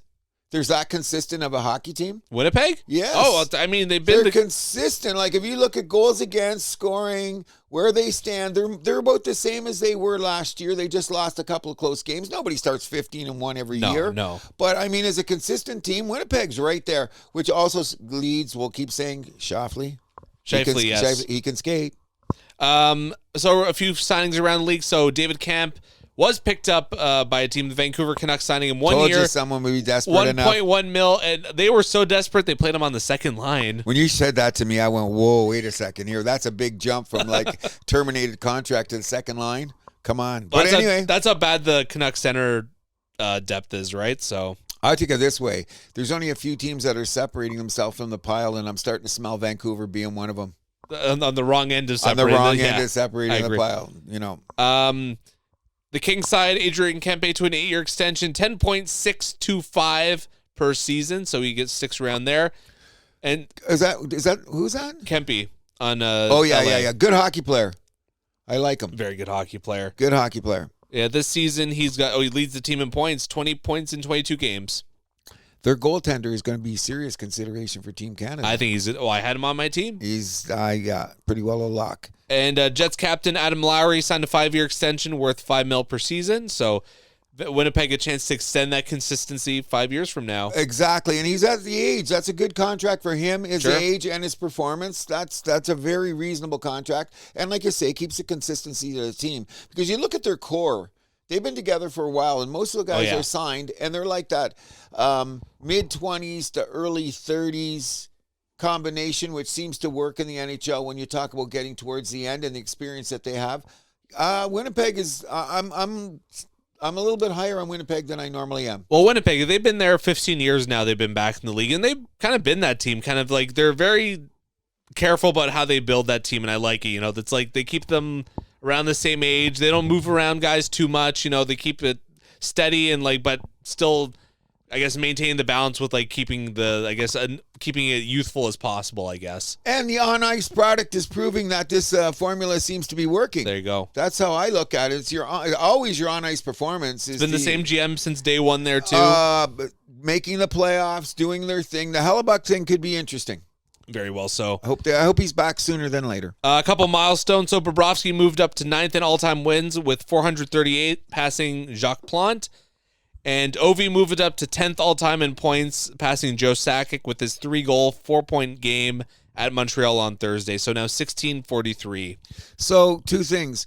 Bobrovsky now has a Hall of Fame. Well, we resume. knew he was a Hall of Famer. Okay. And do you think that Ovechkin should get the Lemieux Gretzky treatment?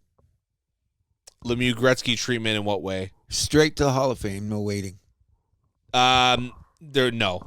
That's not going to happen. All-time leading goal scorer. Hall of Fame.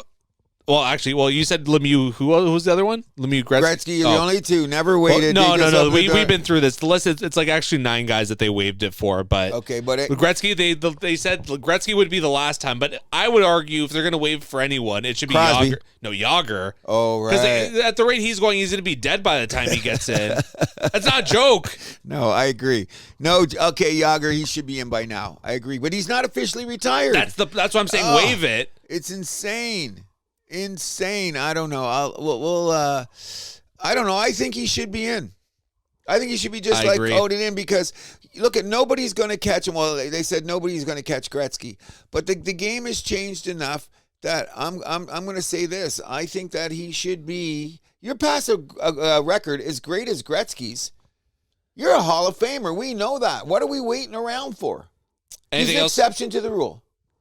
Anything else you want to add for hockey before we get to our picks? No, we can get on with the picks, which I'm worried about. Anything around the league that you find interesting? Don't you find it interesting that? Oh, one more thing, actually.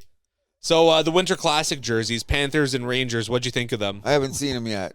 So the Panthers went with a faux back style where it's kind of fake throwbacks. I kind of like them. I haven't seen the them. Rangers ones are they're New York Rangers jerseys, put it that way. I'm just not, me and jerseys, but I will say this. The Utah Mammoth have damn cool uniforms. They do. And the alternate black jersey on San Jose or whatever that color they wear are badass jerseys. Buffalo should always wear those old school gold and blue. No, I think they should go the black and red. One of the two, but those look so old school. Those are all they wear there right now. Yeah. Then just wear those all the time. But no, I haven't seen the new uniforms, but I will take a look. But I'm not on the forefront of I love that uniform. No, you are definitely not. So I'm on a 2-game win streak here, or 2-week win streak with our picks. Yes. So we're now tied 3-3. I have a 4-point lead on the tiebreaker, though. Okay, so let's just say we know who we're picking in the Habs-Leafs game. We'll get to that. We'll get to that. So I guess your picks, by the way, so we'll see how this goes. So first up, Columbus at Detroit. It's the classic Ohio State-Michigan rivalry, I guess. I'm on Detroit at home. I have to. It is definitely taking Detroit. Next up is St. Louis at the New York Islanders. I'm on the Islanders at home. What was that again? St. Louis at the Islanders. Oh, for sure. They can't afford. You see, especially the way those two teams are going. Okay, let's take it one step further. Now, when you see how the divisions are so close like that, this is a very winnable game for the Islanders. They have to start thinking about every winnable game they can get if they want to make the playoffs, correct? I won't deny that. Here's the one you were hyping up. Toronto at Montreal from the Bell Center. You know who I'm on. I know who you're on. I'm on Toronto. You're on Montreal. 100%. Edmonton at Florida. Rematch of the Stanley Cup Finals. I'm on Florida at home. That's a tough one because Edmonton is in a weird tailspin. Much like the Leafs. Not only that, they're having trouble with their defense in their own end.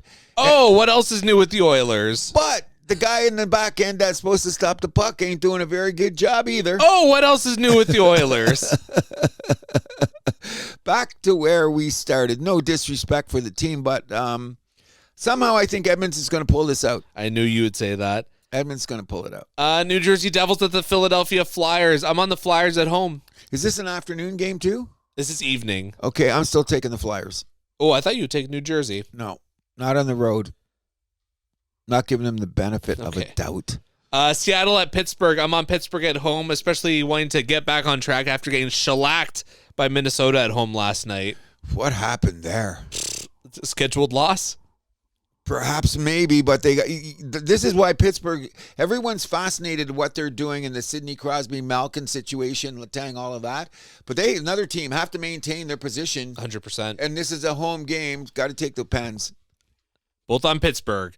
Tampa Bay at Washington. I'm on Washington at home. This was a tough one to pick, though. It is, and I think that Tampa Bay is going to be playing a little bit better defensively. Washington's playing some pond hockey. I seen them play against Montreal the other night. You play like that against Tampa Bay, you could be in trouble. So I'm taking Tampa Bay. Weird game, though. That it is, but I think that's the over-under game. Whatever the score is, take the over. Ottawa at San Jose. I'm on San Jose at home. Me too. Celebrini boy. Isn't it interesting? They both scored a hat trick same night, eh? Crazy. Yep. Crazy. Colorado at Nashville. I'm on Colorado on the road. As we were talking about teams that separate themselves in the wrong way. Nashville? All day. Nashville's a good Saturday night team at home, but this is Colorado who have only lost one game in regulation. One. That's why I'm on Colorado. Think about that, bro, at this point in the season. One loss in regulation. This is going to be an interesting as well. New York Rangers at the Utah Mammoth. I'm on the Rangers on the road. The Road Warriors. Nah, but Utah's good on a Saturday night. They have all that party things. Rangers not as good as I thought. I thought they were coming out of it. Kind of. Can't score.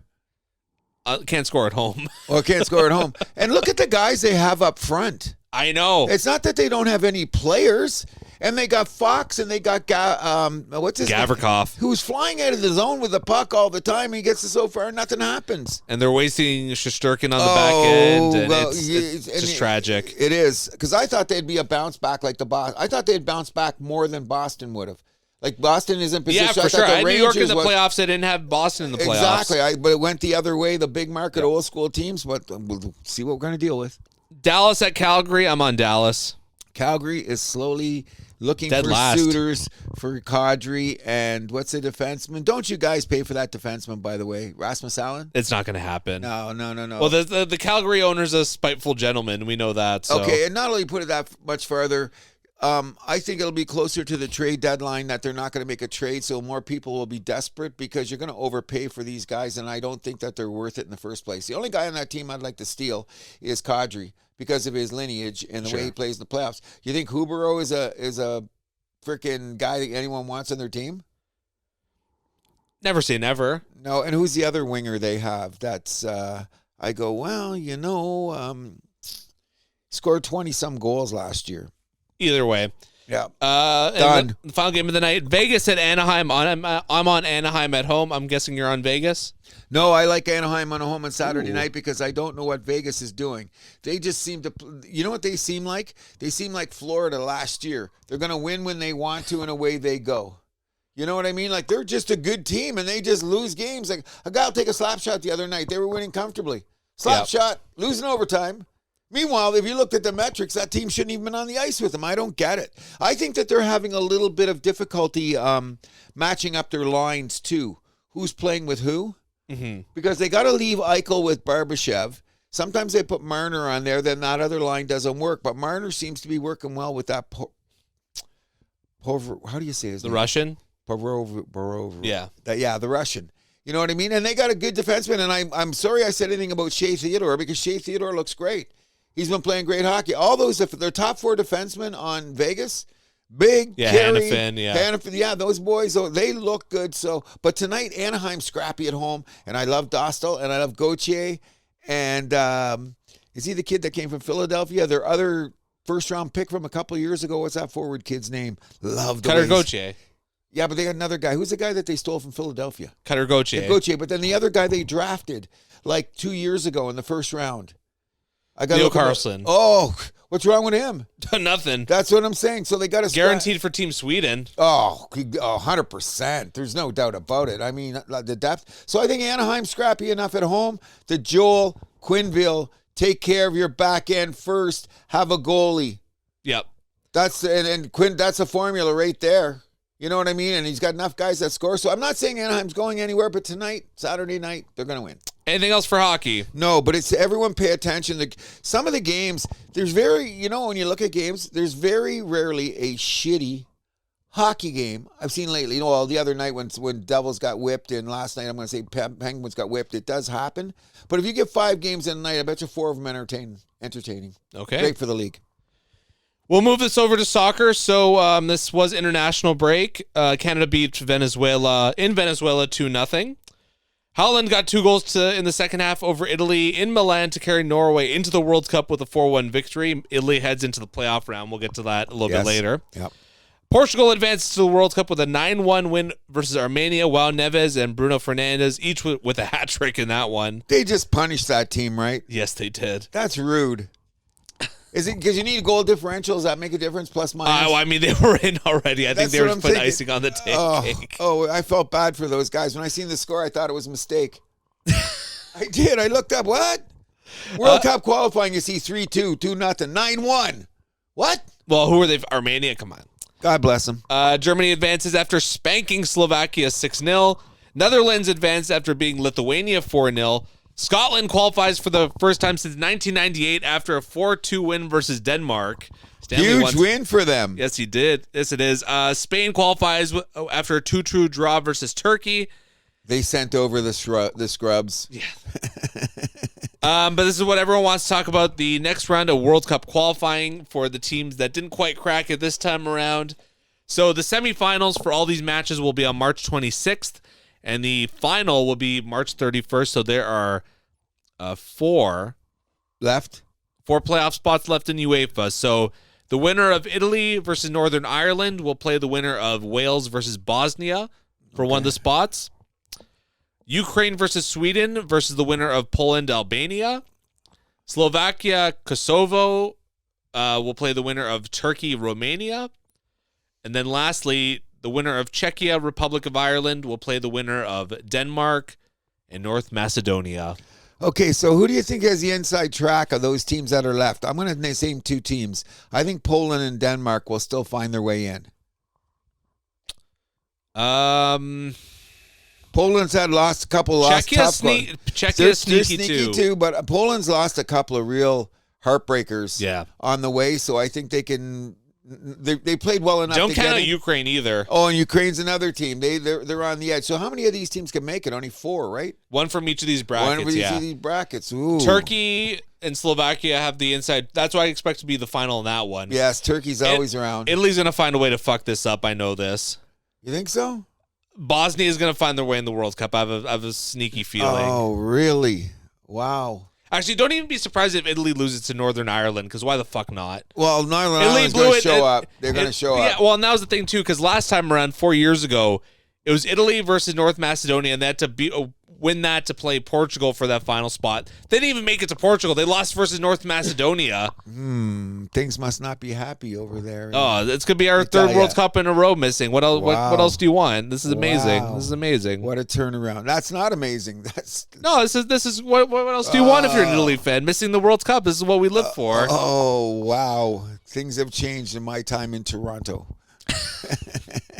But this is the history of Italy, though. It's either you win the World Cup or you're going deep. You don't do nothing. Yeah, exactly. All or nothing, yep. There's also interconference playoffs, so basically the same schedule as the UEFA ones. So the winner of New Caledonia versus Jamaica will play the winner of the Democratic Republic of Congo for one of the spots. Bolivia versus Suriname, the winner of that will play Iraq for one of the spots. And that's it. Six spots up for grabs for the World Cup, and the World Cup draw will be on December 5th with a few of those placeholders. So this December 5th, right? Yeah, in Washington.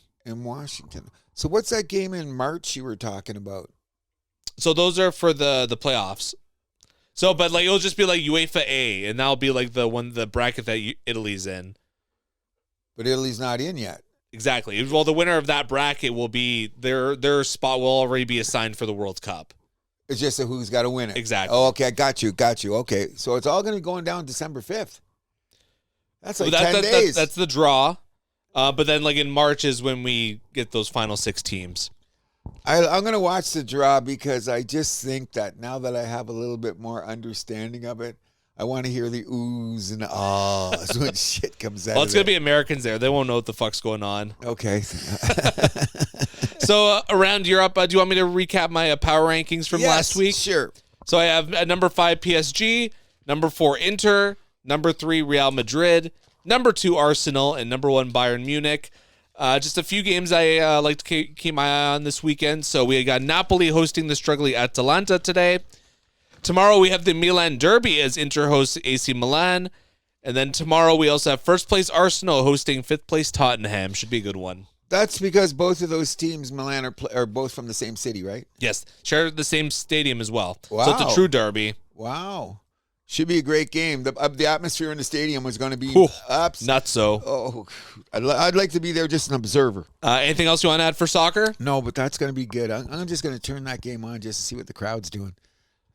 All right, we'll turn this over to the NBA with the Raptors clinching a quarterfinal spot in the NBA Cup with a 140-110 drubbing over the Washington Wizards at home. Raptors now winners of their last 6 games.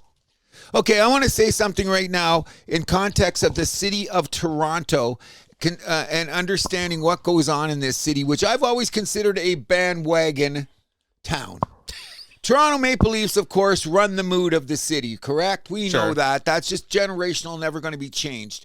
We are a baseball city. We have proved it in the World City. But it took a long time for all those people to jump on the bandwagon. If we go back and look at June and the doom and gloom that was going on around the Raptors and how they rose up and made to the World Series, and suddenly everybody... the Blue Jays. The Blue Jays, yeah, and everybody was jumping up and losing their minds, okay? Great, I'm glad it happened. Let's do something in the offseason, whatever. What has galled me in the last couple of weeks is... all we talk about in this city is the woes and goes of the Toronto Maple Leafs when we are witnessing right now, going to the 20-game mark, one of the best all-around teams in the NBA, and that's our Toronto Raptors. So I'm going to start telling people to watch now because I bought that pair of shoes. You know what I bought those shoes for, right? Stomping all the hands that are coming on that bandwagon in April when we got something to cheer for, and it won't be the Toronto Maple Leafs. So right now, people, if you want a winner and you want to know what's going on, it drives me crazy. I know it's a little bit different. I love how we talk about sports bring people together, and you're like, no, fuck off. Well, I'm kind of this way. Like, all of a sudden, people are going to tell me what the Raptors are doing. Oh, this guy shouldn't play. No. I've been watching the Raptors. They are a very, very good basketball team. What are they on, an 8-game winning streak? 6 game. 6-game winning streak.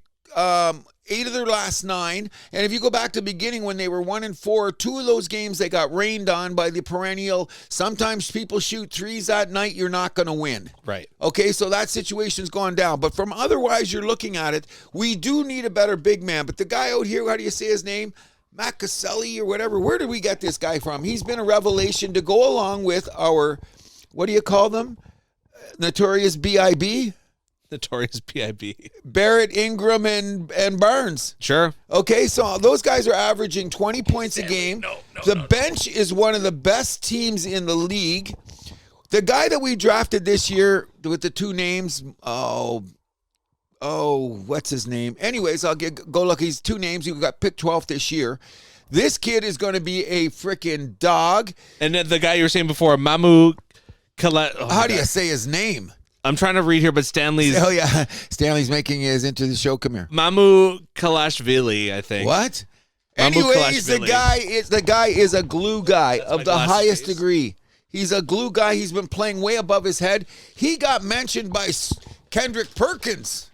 Okay. So when Perkins brought up his name, I went, huh, what? But the thing about the Raptors is, and this is what I love about them. Oh, and don't forget about Sheed, the Shed kid. He's our Fred Van Fleet light. Mm-hmm. When you see this guy play, he's that good. But here's what I've always been preaching about. Remember last year when I kept saying about OKC and teams? You don't have to be always bombing threes. If you can freaking score in the plate, play some defense, you're in every game because you can bring down your percentage of shooting. The Raptors are what? The number 1 team in the NBA in transition points and a top 5 in the league. That was their calling card when they were winning. And they're right back to it. They got guys that make threes, but I'm going to go to this dance and I'm going to take it. Mike, if you're listening, shoot your goddamn threes in rhythm. Now, if you're up by 10 and you got some momentum going, you come down, you want to fire up a quick 3 to see if you can push the limit, do that once. Because Darko pulls him over and say, slow down on it. We were watching him against Cleveland the other night. It was a good game. But you know what Cleveland tried to do? Force up the threes and we got the rebounds. And then we went down in transition and scored instead of trying to get that quick 3. My point is this. The Toronto Raptors are not one of the best rebounding teams in the league. However, a team like, say, I don't know, Orlando is. Let's look at the shooting percentage differences. I'm going to go to that school and use the stats to my advantage. If you got a higher scoring percentage, there's less opportunities for rebounds because you're goddamn well scoring. You know what I mean? Sure. So don't tell me. Now, we could use a better big man in there, but part of the reason is I'm not worried about our rebounding situation so much is we're playing defense and we're scoring. One says, well, Cruz, rebounding is a big part of that. I said, no, if you make them make misses or you're getting steals or you're scoring in transitions, the rebounds will come around. Please, people, how many basketball fans have I know this year? So obviously, I haven't really watched the Raptor games so far. But you can tell me everything that's going on in the Toronto Maple Leafs. That's because the NBA is pissing people off. Including you. But I will go with this. If I could do anything to the NBA, I would not start before December 1st, and I'd take 10 games off the schedule. Good luck with that. Just saying, dear Santa Claus, can you help me out with this situation? Sorry, Santa's hands are tied. No, but realistically, because now they're coming out with, they're saying, the pace of the game is the reason for there's injuries. This is the case for injuries. But then you add in the travel and the condensed schedule and blah, blah, blah. You just build in excuses for players not playing or getting injuries. If you're really serious about it, knock a little money down. That's never happening. Yeah, there you go. Knock a little money down and spread out the schedule because it's my other rant. Don't tell me how tired the players are or tell me it's more intense because of this and that. You set this up. The league has laid out this freaking roadmap. Now you're going to complain when shit happens? Makes me sick. Well, the guys who are setting it up aren't the ones complaining, though, in fairness. I don't know. It just seems to be a weird thing, and then they go down the list of injuries in the league, and you want all those players to play. It's insane. Okay, I understand that, but I mean, are we making excuses? What's the deal? Wear and tear? I don't know if it's an excuse. I think it's just an explanation. I'm just saying, but you know what? The injuries, like they were looking over a period of time, they're not like the injuries are like dramatically increased. Now, has it dramatically increased on some of the bigger players in the game? Sure. That's what makes it more obvious. Okay, I'm going there. But at the same time, all these things that you're telling me about it's a simple solution. Cut a few games. Never happening. Cut a few games and we'll never hear about this shit again. And what about the guys that end up playing 80 games and doing it all the time? Not all humans are the same. Do we ever factor that in? Well, what big stars are playing 82 games anymore? None. But then if you look at the Thank if you look at the size of some of the bodies of the guys that are getting injured, are their bodies designed to take this over a long period of time? No. I'll give you 3 guys that are out right now. Are they prototypical of this? Street clothes. Yeah. Wembanyama, Embiid, and who else? Well, and 2 of those guys have had just perennial injury problems in their careers, Davis and Embiid. Okay, and there's another guy I'm missing. Big size like that, pounding on themselves. And is it humanly possible at the pace of this game for them to be outside there? I don't know. But I don't want to hear about it anymore. You play who you got on the field, and you go forward. Simple as that. But watch the Raptors. They're a great team. They're a lot of fun. Yep. You know what I mean? And get to know their names. I'm trying to decide what New Jersey do I want to get of the Raptors. I want to get a Raptors jersey. Scotty? I got one. I got a Scotty. I'm good, but I want to go Grady Dick. I was thinking about it and putting Graydon on the back instead. Don't bitch out. Wouldn't that be funny? Get a shirt that says Graydon. That's like when Rudy Gay was here, and then like there were shirts that just said Rudy on the back. Wow, I'm like, you're afraid to wear a T-shirt that says Gay? Yeah, come on. I'm making jokes about that. I'm really liking the Ingram one though, because I liked Ingram from way back in L.A. I'm so glad that he's playing for us. He's got a weird intensity about him that I simply love. Now, he's off in New Orleans. All of his problems are gone. Yep, there you go. But I'm liking the way that he's interacting with Barnes, because everyone says this is Barnes' team, but you got to have chemistry. I don't think Barnes thinks of it as his team. I think he's just one of the things. I think he just thinks of himself as one of the captains. As one of the captains, and we're going to get in the cog. Because sometimes I'll even give Scotty this. Don't pass so much. That's kind of his game, though. Isn't it? But sometimes he's been inside. Well, he's also got 2 other elite scorers in the team, like with RJ and But I Ingram, think sometimes right? when he's near the net, just take it to the net. But his metrics of making him one of the top 5 to 7 players in the league all around.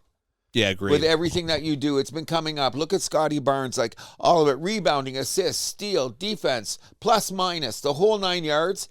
He's up there in every metric. And Ingram's going up there, too. So we're already almost 2 hours into the show. LeBron back this week. What do you think of that?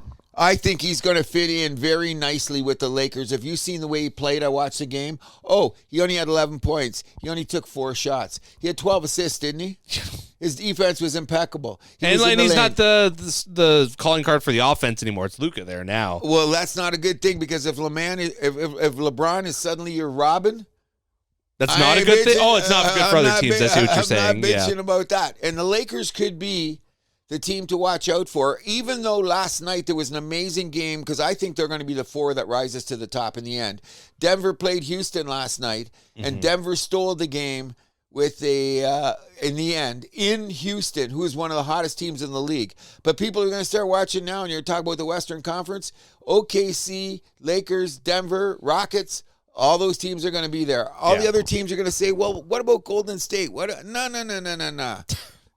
No. When we get down to the end, you're going to see those 4 teams will be at the top. Most definitely. I'm not going to say in the East, because you know what I've been hearing? I don't know if you alluded to it or somebody was telling me about it. Oh, Indiana's missing a couple players. Oh, Boston's missing a couple players. What would happen if those players were playing and then the Raptors? What would their record be then? Well, they're not playing. Fuck you. That's what I'm sick about that. Didn't we talk about every time you play the game? Who's in front of you? Win the game. Go forward. Raptors are doing it. Shut up. You know what I mean? What are they, top 3 in the Eastern Conference right now? Second place. There you go. And every team has noticed them in the league now. They're tying their shoes. The Raptors are coming. And their floor for NBA Cup isn't atrocious. Not as bad as last year. No, the worst one's the Minnesota one, which the players are even like, this is distracting. Exactly. The bright green. But if you do notice how it is that the floor is more consistent. It's a little bit muted. Yeah. It's a little bit more, which is the way it is, because sometimes if they say when it's your footwork and you're looking down, I don't know, I've never played in the NBA. But sometimes I think it's hard in our eyes when we got to look at those screens. I got to respect my retina there, networks. You know what I mean? Anything else you want to add for the NBA before we move off? I think that the black Raptor uniforms with Dino on the front are badass. So when I get my new uniform, have you seen those? Yeah, I did. I'm going to get a black one with the Dino on the front. I'm probably end up getting Ingram because he's a fellow smoker. True. We'll move this to the Grey Cup, where the Saskatchewan Roughriders beat the Montreal Alouettes 25-17 for their 5th Grey Cup. Their first one since 2013 now. One back of BC. They are still last in Grey Cups, but moving up to the pack. Didn't you think the game was a little pedestrian? especially early on when I was watching. Saskatchewan, Trevor Harris was MVP, 302 passing yards, but no touchdowns. The weird thing about it is by the time we got about 5 minutes into the third quarter, I see no way Saskatchewan could win the game. Montreal did make a little spark to make it interesting, but at no point did I think that Montreal was winning that game 5 minutes into the third quarter. Well, and also Davis Alexander, his first professional loss. Well, got 3 interceptions and 284 passing yards, no touchdowns. He looked a little lost. Yeah, no, it was a big moment. It took for a while to settle. Because I think 2 of those picks were in the first half. Yes. You know what I mean? So he was a little unsettled, which can be expected. You're playing for a championship game. It's just that Montreal just, okay, that's as far as the end you could go. Saskatchewan, you knew Saskatchewan or BC, I thought when they played that would be the winner of the Grey Cup, which it was. BC could be, I think BC are the favorites for next year, too. Already, oh yeah, no doubt about it. The thing is that we always have a Grey Cup game. This wasn't a bad game, but it was pedestrian to the point where I felt like, okay, I don't need to watch anymore. Saskatchewan's going to win, and they did. Yes, they did. But the festivities in Winnipeg were outstanding. I think anytime when we have Canadian on that level, it should be recognized and marveled and congratulated on for a great Cup week in Winnipeg. Yes, sir. And we are joined once again by Marco Giovannetti, my good friend, the first or second best go-karting racer in my group, depending on who you ask. Marco, how you doing? Andrew, we are good friends. Don't push our relationship any further. Marco, glad you can make it. I like that disclaimer, too. You know what I mean? Keeps peace in the world, so to speak. So we're obviously here to talk Formula One, Vegas Grand Prix this weekend. We had qualifying last night. Lando taking pole. It was a very wet qualifying session. Yeah. Marco, what were your impressions of that one?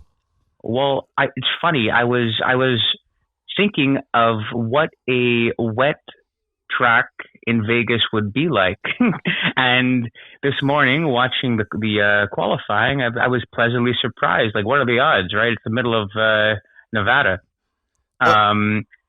They're not expecting any rain for the race, though, are they? No. This is a fluke, really. Yeah, they get like 2 rainfalls a year, and it's crazy. It just happened to be here, yeah. It's a great great qualifying session on a circuit that's already known for its low grip. So seeing all these drivers try and wrangle their cars around like a circuit that's so unforgiving with very little runoff and very small margin of error was pretty exciting. I haven't seen these cars drift around corners like that in a very long time.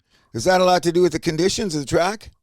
Yes. And also a lot of drivers were on the full wet compound. So if you don't know, there's 5 compounds for the tires in F1, and that's basically grip level, right? So there's a soft, a medium, a hard, an intermediate, which is for semi-wet conditions, and a full wet, which they don't even really like to use, although a lot of people were on it today, which was very odd. That's just how wet it was. Yeah. That's how wet it was. It didn't look as wet as it probably was, but yeah.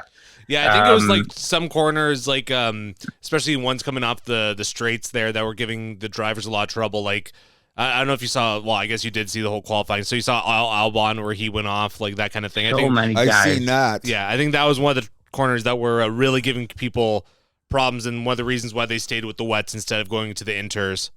Do you? Yes.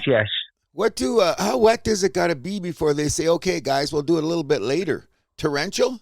It's got to be ridiculous where there's no vision. And like back in the day, like back in the 2000s, like you can watch some of the onboard footage, and they would like race in like really monsoony kind of conditions. And like I guess with the performance of the cars now, and also like the safety push, they've really been dialing it back, although they still do race in pretty crazy conditions. But like, I mean, if it's to the point where you're following somebody and the spray coming off his car is blinding you, they're probably going to, red flag it and wait 20 minutes, half an hour for the conditions to clear up a bit. But it didn't look as crazy as it probably was. But seeing how hard these guys were trying to stay on track and put down a competitive lap time was very exciting. Mm-hmm. A couple times they showed though in the car. I remember one time they were showing Lewis Hamilton, And his vision, I wouldn't say was what 60% when because the drift that was coming up, and that's what made, because I didn't watch it all yet. I got it on now, just looking at the weather conditions. They said it got a little drier, but I was kind of freaked out because I'm going, yeah. Then I remembered we're in Vegas. Yeah, we're in Vegas. Like this much rain in Vegas. I went, whoa. And you got to think too, like the TV pod camera, their vision's like whatever 20-30% worse than that. Exactly. Too, right? So exactly. Of course, you're like buried down behind the halo inside the car. Exactly. Can't see shit. Way more water flying up at you down low, right? So yeah. The intermediate times, though, I noticed that when they were coming out, there was a little bit more space. Is that on purpose? Like, they go at a certain time, but one of the guys was talking about, I don't know, when I first started watching, how they're going to probably assess when they're going out, because they said of the visibility, if the guys get too close, the guy behind gets kind of bullshit. So they said something about that I didn't really understand, but the more I watch it here, I'm going, whoa, this is a good day at the office. Nice looking when you're driving around, though, eh? What a view. Yeah, absolutely. It's a beautiful circuit, but the delaying when they go out for qualifying, they would even do that in the dry. Like these F1 cars, they drive the best when they have clean air, meaning they aren't following a car in front of them. Like that will slow them the hell down. Especially in the corners. Tires. Yes. Yeah, that's why usually when a fast car and a fast driver qualifies first, and they get a clean start in the race, it's generally pretty hard to catch them because the car is in zen. It's exactly what it wants to do.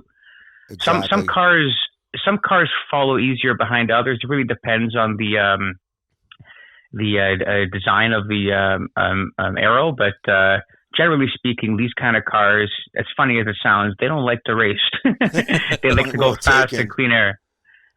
Point well taken. Well, F1's still the best when it comes to that. I mean, NASCAR. They try NASCAR, NASCAR's their own bag of problems. We should get into that. It breaks my heart. It breaks my heart, NASCAR. They have so much potential. It breaks my heart. Mine too. I like oval racing. It's just the way how it's Me too. executed. Governed. Yeah. Well, is that the word? The diplomatic.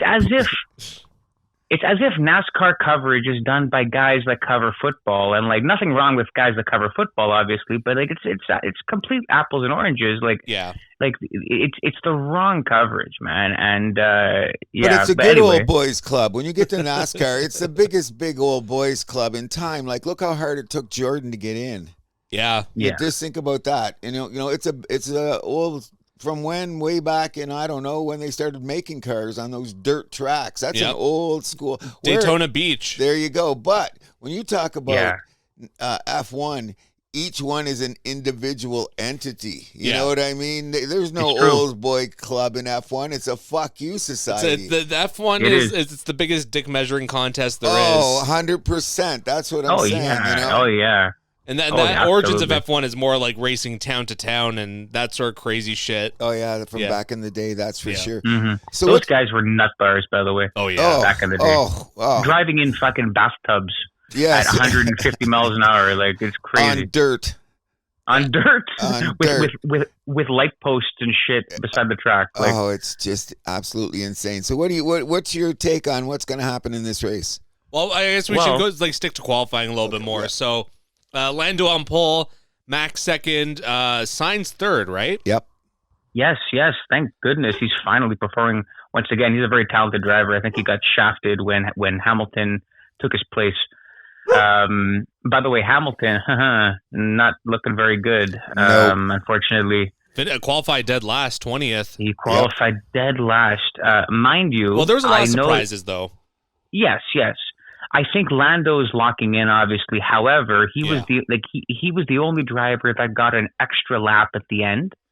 And he also had a very dry line relative to the beginning of qualifying. If you watch the footage again, he was pretty much just tracing a path that the other cars made for him. Not to say he didn't deserve that pole. He absolutely killed it. But he had a bit of an advantage at the end. A nuanced advantage. Is that how you'd put it? Yeah, that's a good way of putting it. It's he like any driver would have done well, provided they were focused there. But he definitely had a bit of a handicap based on the other cars carving a path for him. There was a few surprises, though, in qualifying, though. So, like, Kimi Antonelli finished or qualified 19th. Albon, him crashing out, that was such a shame, too. He was on such a great lap, too, when that happened. He would have been a no-doubter to go to Q2 there. But just his bitchiness just came out once again, though, when, like, he crashes the car and then he turns it into, oh, don't talk to me. Like, what? I'm sorry, guys. Was that an oversteer or the weather? He went a little too hot into that corner. If he just chilled out a little bit, he would have been, because he was making great time already. Yes, he was. Yeah, I seen the highlight of that. But once he went in the corner and he lost it, I thought maybe it was a bit of an oversteer too. But I don't think that would have happened on a dry track. Definitely not. But like, do you have any insight there about that crash there, Marco? Well, I think these guys are pushing so hard, and the conditions were just horrible. I mean, like, he really, really wants, to bring that car closer to the front. So, like, these things are going to happen. I think Albon's an awesome driver. He's proven that he's quick. He's definitely not, I don't think he's a championship contender ever, but he's definitely quick. He's like a pure Gasly kind of guy, like solid. It's kind of a shame to see him this kind of, I wouldn't say late in his career, but like middle of his career, still kind of having that kind of bad luck. I don't think it was his fault 100%. I just think he's trying to push the car. They're running out of time. It's some water with those crappy tires. I think he was on full wets too. Those crappy full wets that even suck in the wet. And even sorry. No, it's okay. Go on. No, I was going to say, and I think another added thing is all year we've been seeing it from him. Like, he's been a little bit more, I don't know if you want to say it's grouchy or whatever, but ever since Sainz got to his team, it's like he's felt a little bit more of that temperature being turned up. You know what I mean? And that's the pressure of F1. Yeah. Yeah. If you can't deal with the pressure, you're not going to do well. Yeah, that's what I thought. So sorry. Which brings me to this. When you bring up Gasly, I really like that guy a lot. But your career is defined by the car you're in, really. Would that be the way to put it? Sure. Like, Gasly will never get a world championship in the position that he's in, will he? No. I mean, mind you, no, Alpine, never. Alpine, though, they stopped development for this season because they saw how behind they were, and they basically focused all their attention to next year with the new car, new regulation. So we'll see. I mean, I'm not exactly super optimistic about Alpine, but that's what I'm saying. I think Gasly's a pretty damn good driver. Hell yeah, he is. Yeah, oh, sure. You know what I mean? So I'm saying, like, sometimes when I'm watching this, I say, I wonder if he was in this car or if he was in that car, how would it be?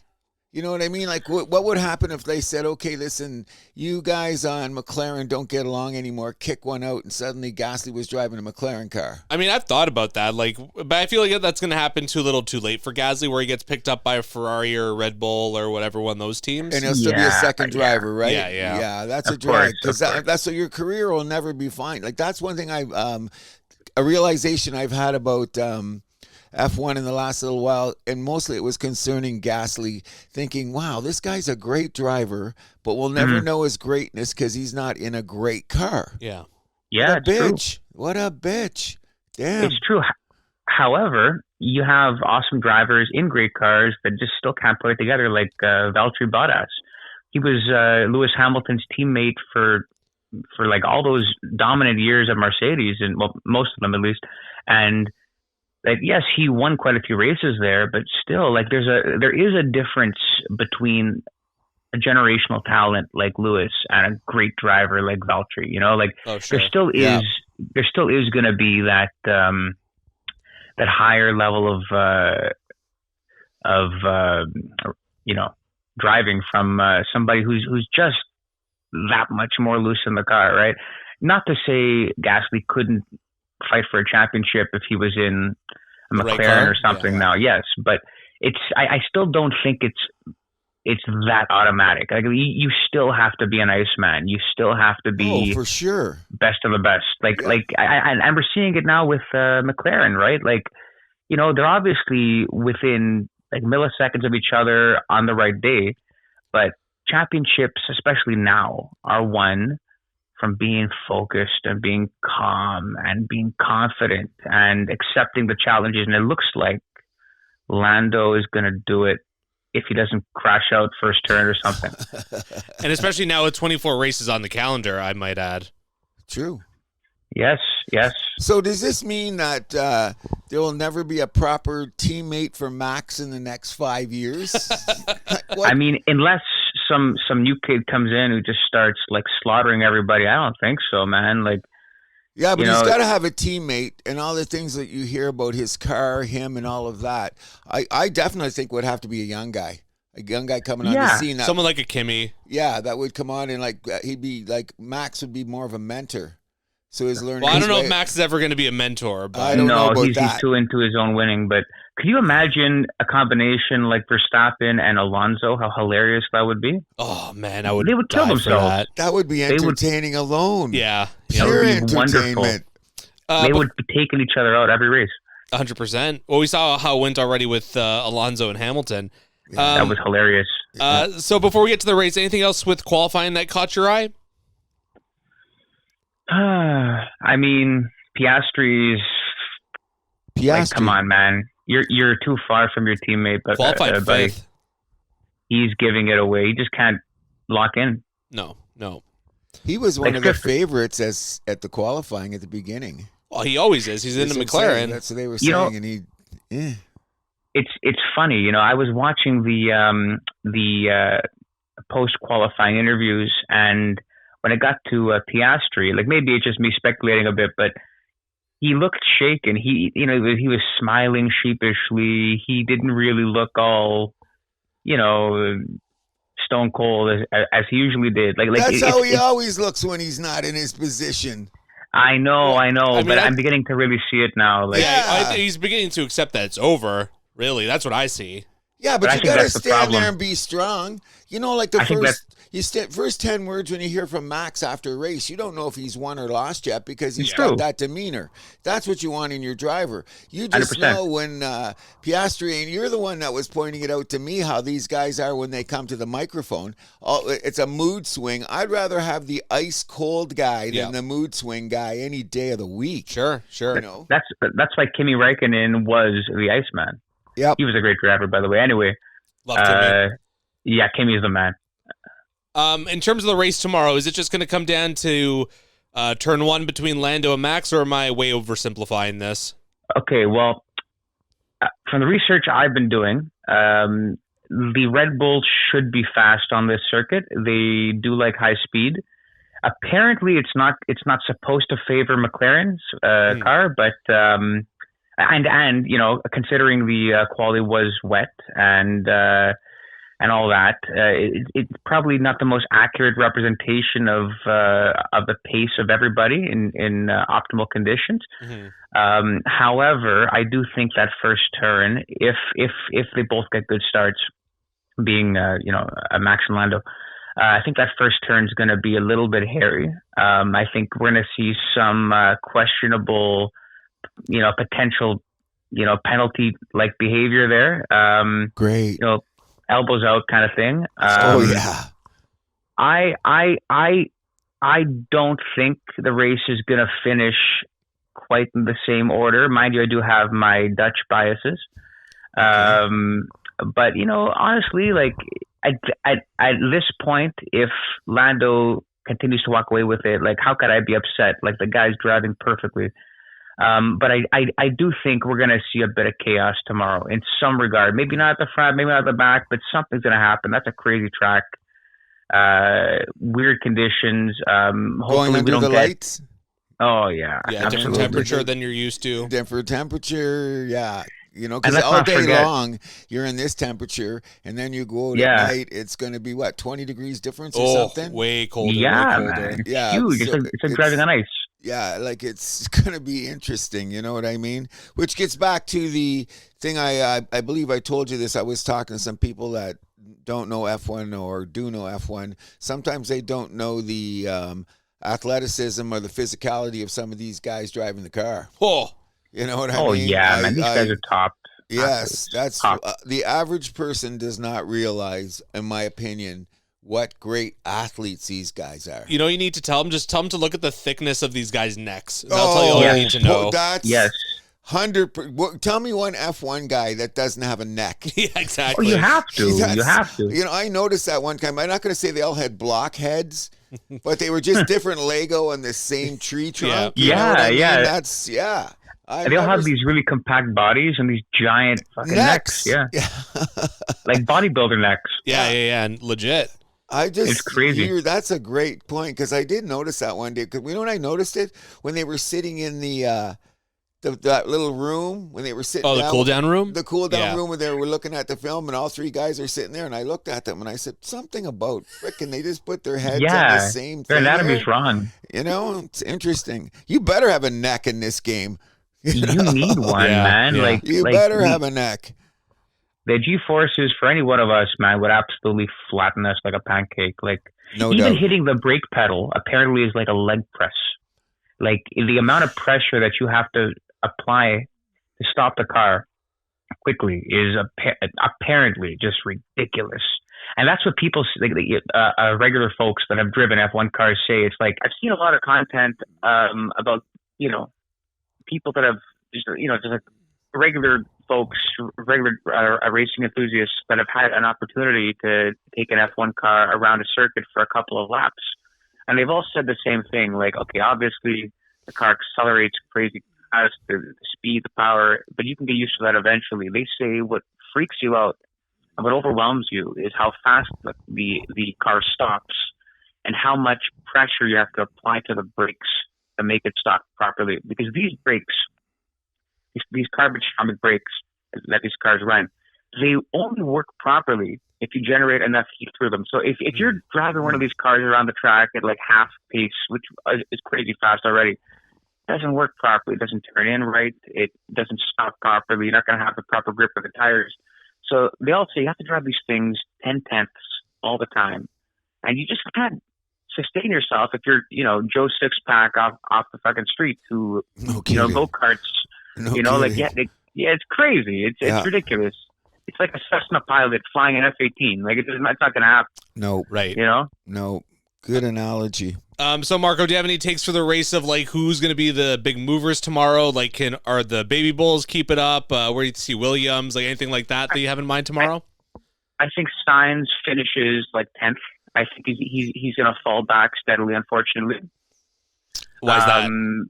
I just don't think they have the pace on that track long term. I think I feel like Piastri is going to catch up to him. I feel like most of the faster cars, the Mercedes, for instance, I think they're going to eventually catch him. But Antonelli's way back, though. Don't forget that, too. Yeah, but the thing is, they were saying about Antonelli. Sainz is the cool thing is his experience in qualifying in these conditions was part of the reason that perhaps maybe he qualified as high as he did. Is there any validity to that?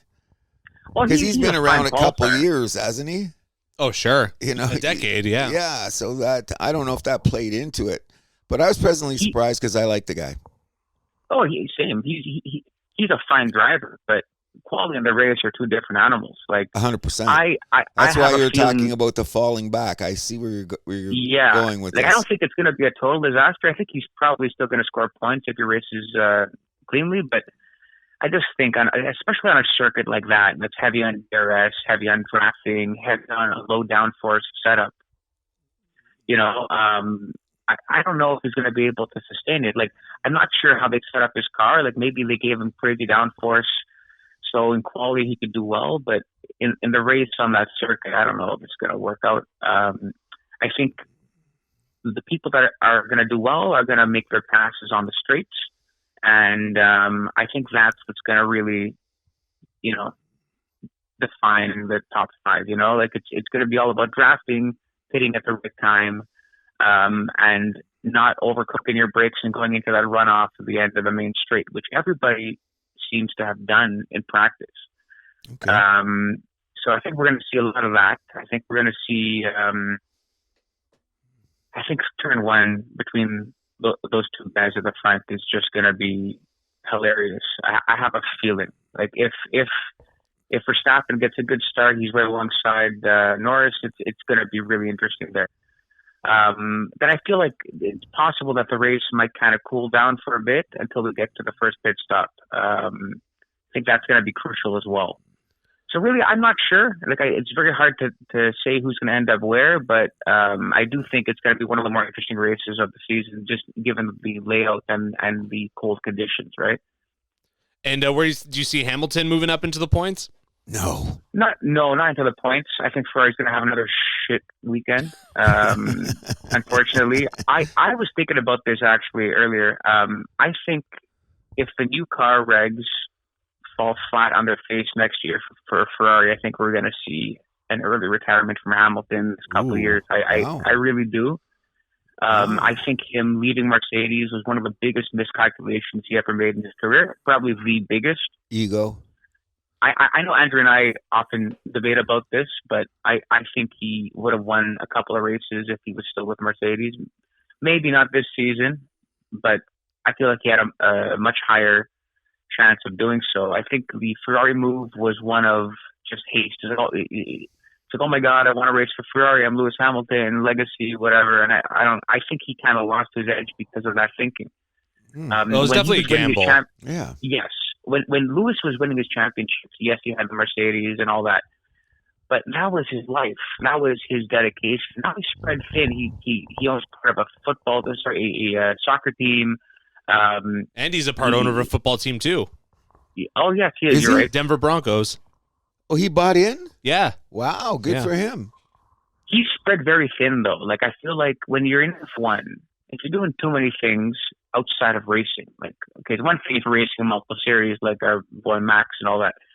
But if your attention is in multiple different spheres, how can you bring everything to F1? How can you really contribute the top of your ability? And I feel like Hamilton is empire building. Yeah, absolutely. And I think his racing quality and racecraft is suffering for it. I don't think he's 100% there. Like How old is he now? Oh God, he's got to be like, what is he, like 40, 41? Late 30s, I think. Yeah. Okay. He's up there. But I can see him retiring, and I think it's going to be more of a whimper, unfortunately, than how I would have liked to have seen him go. Like I wish he's got his flowers. He's got his legacy. He's 40, turning 41 in January. 41 in January. So he's got his legacy. He's got He's got nothing. He can walk away with his head up, no problem. He's going to go down as one of the greatest of all time. Oh, all easy. that kind of stuff like that. So what does he got to worry about except the next? Like he's only 40. The next 20 years could be the best of his life. So why not just empire build? Smart move. I did not know he got in on the Denver Broncos. That's money. That's money. Absolutely. And to get in that door, especially being outside, he's a Brit, isn't he? Yes, he is. Yeah, that's good for him. Smart move on his part. So, Marco was to say, did you have anything else you want to ask? One more thing before you go. I'm guessing you're on Verstappen to win this race? Well, I'd like to see him challenge it. But no, say he's going to win. There's no wishy-washy here. Say, yeah, Max is winning. We're in a house that happens here. Cruz is chaos. Don't say anything else. This is what's going to happen. Here's my prediction. Max is winning. That's what I expected to hear from you, Marco. You disappointed me. First turn, Max is going to pull out a Glock and shoot out Lando's tires. And just like in the Bond film. Yeah. Look, Max is definitely not going to give Lando an easy time. He's got nothing to lose. What's Max got to lose? Come on. Nothing. Max is the man. So, yeah, he's got nothing to lose, so let's just go for it. Okay, you know what? Absolutely. Max is winning the championship. Let's go. Thank you. I'm liking it. That's it. We're back on the same page. I like that a lot. I'm not going to ask you anything about the Habs Leafs game, though, but I'll just let you go with the Max gun. How's that? Well, I didn't watch it yet, so let me check out those highlights. Oh, it's going to be tonight, Habs Leafs, so... That's how one-dimensional in sports I am right there. Okay. Anything else you want to add, Marco? You know what? I just want to thank you guys for having me on a second time. Hopefully we can do this regularly. And I hope you guys enjoy watching the race tomorrow. Well, a little birdie told me that we're going to have you on one more time as a little wrap-up at the end of the year. So. 100%. Let's rock and roll. I appreciate you coming on. Appreciate it. Of course, guys. Thank you so much for having me. Thank you, Marco. Problem. Love you, buddy. Have a great day. You Love you too. Bye. Thank you once again, Marco. Another fantastic interview there, talking about some F1.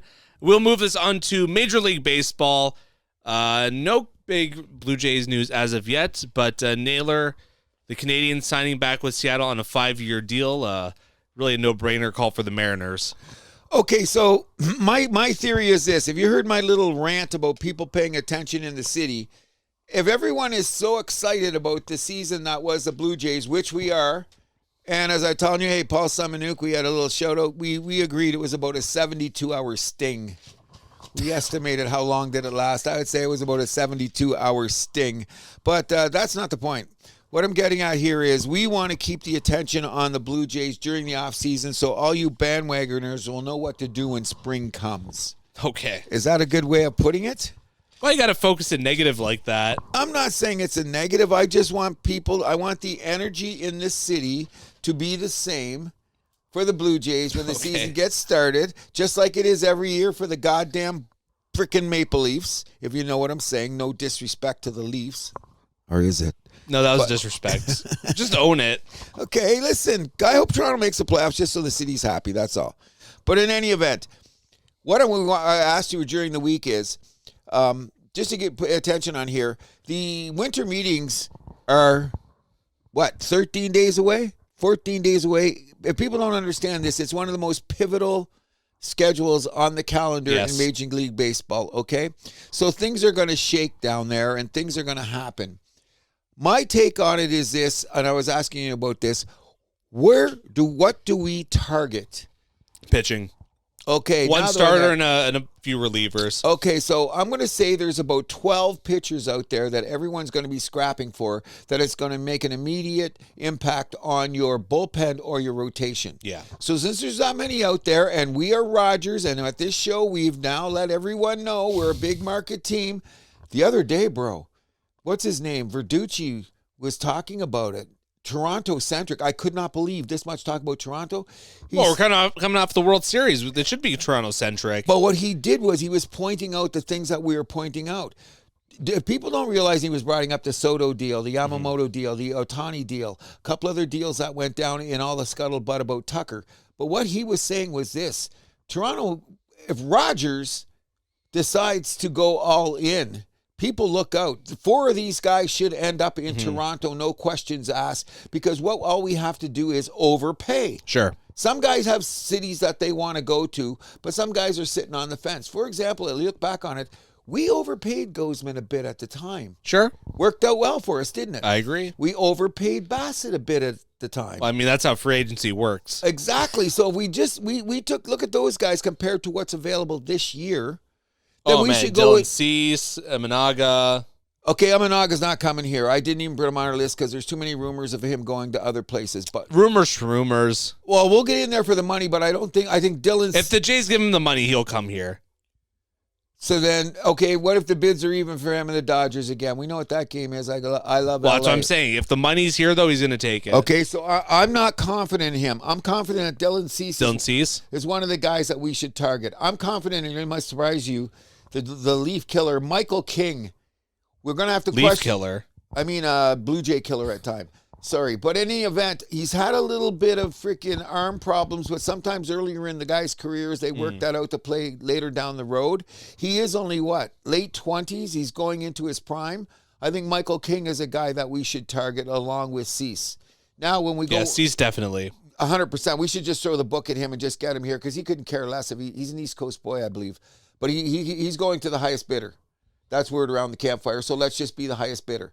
I think we should take a shot at Valdez, but I think Houston might come up with the money for him. I think so, too. So I'm not saying that he's a viable guy, but throw money at him if we can. Now, we got to worry about our bullpen.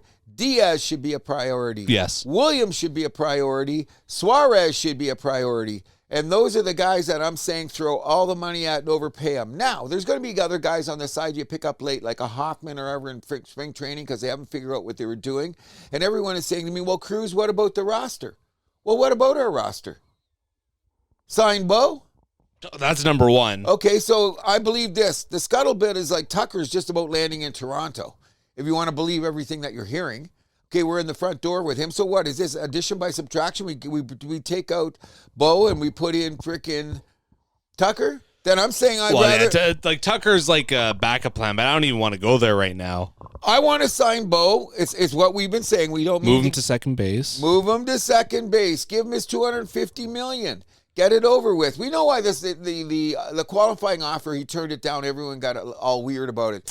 That's people not knowing baseball. Of course, we know what that's all about. We got to get your draft choice. Yeah, exactly. Okay, come on, don't be Cover your bases. Cover your bases. So I'm saying we're gonna find out in December, because see what moves are made in December trade wise. Sure. Some people may make some roster moves. So my opinion is this: I don't give a shit about whether or not we get Tucker at all. I'd rather sound Bo for the 250 and say, Bo, you're going to be a second baseman. Fuck off, Cleveland and Boston, and whispering, you could be our shortstop. No. You could be our shortstop. You didn't see the. He's not leaving for Boston.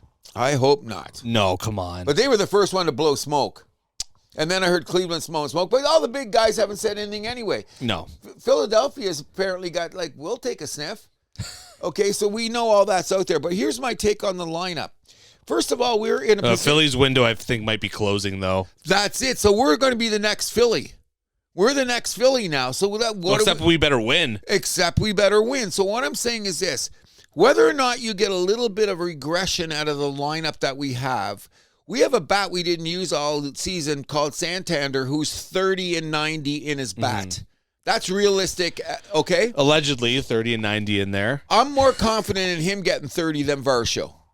Agreed. Okay, so first of all, we're talking about a lineup thing. I don't want to diss thing about Varsho because everyone seems to think I'm a negative on him. Every day we start next... Why would people think that? Come on, stop it. I'm going to give this one I'm going to say, and this is going to validate it. I think 25 for Varsho next year is realistic. I'll take the 25. Yeah. I'll take and as long as he's in center field for 140 games. I mean, last year was a fluke, though. A couple of years ago, I don't think he's ever played 150 games for Toronto Blue Jays ever. And it's never. I mean, it's only been a couple seasons, though. 3 seasons. This is going to be his 4th. I want him to play 140 games, and I want the 25 home runs, but most importantly, I want him in center field at every opportunity. Yeah, well, that's going to be his position. And we have Gimenez at shortstop, everything. Yeah. So that's where we start. So what's about our lineup? We should have had a Gold Glover in Vladdy. And Kirk. Okay, so they're Kirk number 1. So if we have a bit of a regression, I think Santander will be the bat in the lineup that if there is any regression, because Kurt's basically in his prime, Clement's basically in his prime, Barger's on the upswing. Yep. Clement. So, and they're all in that point in their position, in their careers where they're steady like the Philadelphia thing, so we can go on for another season. So I'm not worried about our lineup because number one thing about our lineup is also the defense they bring to the table. So why should we fuck with the defense? No, don't. Which help our pitching. So I'm not worried about the lineup. So everybody out there telling me about Tucker and a few other batters out there, I think that would clog up the lineup when we're trying to get guys out in the 7th and 8th inning. Well, the only thing that worries me is playing Santander in left field, but... Okay, so we know, look at Springer. He's our DH. Okay, but can we expect that same kind of a season? I hope so. But I mean, if he's still around the 2080 mark. Oh, you're fine with that. And 260. I'm good with that. But then that's at the point where you can move it well, around. Well, so they changed his approach, too. So I think he's going to fall somewhere between where he's been as a Blue Jay, like last year, and somewhere between last year and like where he's been before. So I don't think he's going to be terrible. Like I don't think he's going to be like I'm still year's. Relatively optimistic about Springer going into next year. I don't think he's going to have another season like this. I'm with you there. Yes, but I think he'll be consistent enough to be a dangerous bat in the lineup. That's I think he can hit probably like 270, 275. I'm good with that. There you go. 275. I'm doing cartwheels right now. I'm buying another dog. That's crazy. But sorry, Gail. But the thing about it is, it's a Santander issue. If he gives us his average offense, then our whole offense improves. Well, the optimist would say that he missed what are supposed to be the best months, productive wise for him, right? Those summer months. Exactly. Yeah. What did he play? 20 games. A little bit more. Okay, then we brought him in at a crucial time, and which we said he did, and it didn't work out. But he's going to have a whole season to do that, so we'll add it. So I'm going to end the Blue Jay talk like this. People, please pay attention. Sign the pitching. If we don't get at least 3 of these guys, well, everyone says there's 32 teams. What about 30? Them? 30 teams. What about the rest of them? We're outbidding 25 of them. Well, Pittsburgh and who am I missing? Don't spend. Miami. Tampa Bay. Okay, so we can wipe off 5 that just aren't going to spend. Then we're going to get another 15 who can't even get into the door and are spending. Then there's going to be other 5 that are sitting on the fence. So we're only competing with 3 or 4 teams. Yeah, I agree. That's how it usually goes. Okay, so overpay Toronto Blue Jays, and we're going to the World Series again. I love it. So the MLB signed a new TV deal. So NBC is the new home for Sunday Night Baseball. They will also get the wild card round. I'm curious to see commentary-wise who they bring on. Interesting. I never thought about that. They never gave all the details of the money either, did they? No, they never do. That's just dirty. Netflix gets the home run derby, plus they will get 2 games. They haven't said what 2 games or whatever, but... and then MLB TV is now available through ESPN, which doesn't affect us in Canada, but... just changes the whole streaming landscape. It's going to be another guys like that come on in the morning bitching about what they're doing to the fans. I'm not going to mention his name, and he's going to be right when you think about how they do this. Because like when you're in Montana, you might not have the streaming if you're old school. There's a lot of things not. You know what really intrigues me about the whole matter? Well, streaming, like it's available anywhere in the country, though. It's here, but I've heard there's some issues like they'll get in the 20th century soon. You should have Wi-Fi wherever you are. That's another story. But one of the interesting things is, and they're not talking about it, which pisses me off, is we don't know how much these TV deals are, which means there's going to be more money for lesser players. Does that make the product on the field any better? No, but I mean, like, why does that bother you if guys are getting paid more? Not that they're getting paid more. It's what we have to pay because all these people are jumping in to jack up the price of everything else. Well, I mean, these streaming services are getting, like, yeah. That's what I'm talking about. We, the fans, got to pay for all of this bullshit, but are we getting a better product on the field? I'm not so sure. The one who has done this, and we should be happy about this, is the product placement with Prime and ESPN Hockey has ratings going up a bit. I wish they would jump a little bit more because they were trending higher, but they kind of hit a ceiling. I hope they go higher. But the bottom line is in all these networks are saying the quality of the product on the ice is entertaining. Yes, it is. So that's why there should be more bringing it in as opposed to the blowouts you see in the NBA. Ready to get to our trivia question? Sure. All right, so Carlos Alcaraz and Yannick Sinner have played 3,302 points over the course of their career. Already? What is the point difference between the two of them? 24. I'm going to say like 50. 24. 0. Oh, I knew it was low. I'm not 25, it was high. Damn, great question, Steven. Excellent question. I knew it was low. I should have said 15. Because, you know, when they just had the finals? Yeah, the ATP. I was watching it, and I vaguely, that's why Steven must have been watching, because they vaguely brought up something about the point differential during the match. Like how close it's been, but Sinner won it. Yeah, it's the second year in a row Sinner's won it, right? I mean, not that this tournament means that much, but... Oh, it does money-wise. But for, like, the kind of the tennis landscape and, like, you know, your legacy, no. $1 million... What is it? Hey, good for him. 2.5. It's but when his career ends, they're not going to talk about how many ATP finals he won. That's my point. But it's like when you not everybody talks about in golf how many what is that one at the beginning? Players. The players, yeah. They mention it, but don't. That's the most money. But that's the most money, and the ATP final is the most money.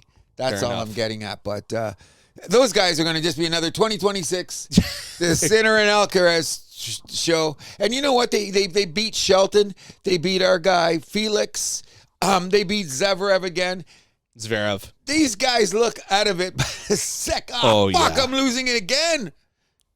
Got to dig deeper, guys. So what sporting event are you looking forward to the most this week? Mine might surprise you. Okay, well, I'm going to start with tonight. Toronto, Montreal. I'm starting with tonight. Okay. The Vegas Grand Prix. Oh, I agree with that too, but the other big thing is Thanksgiving Day. Oh, yes, Thursday, the triple header. Oh, that's what I'm looking for. Detroit, Minnesota? Dallas and... is it Detroit, Minnesota? No, Detroit, Green Bay. Oh, Green Bay. And it's Dallas. So those games will be... We should have previewed those too. Because we're not going to be on the air. So really quickly, we never do our picks for Thursday games, though. But anyways, you got a point there. Kansas City, Dallas, and Cincinnati, Baltimore.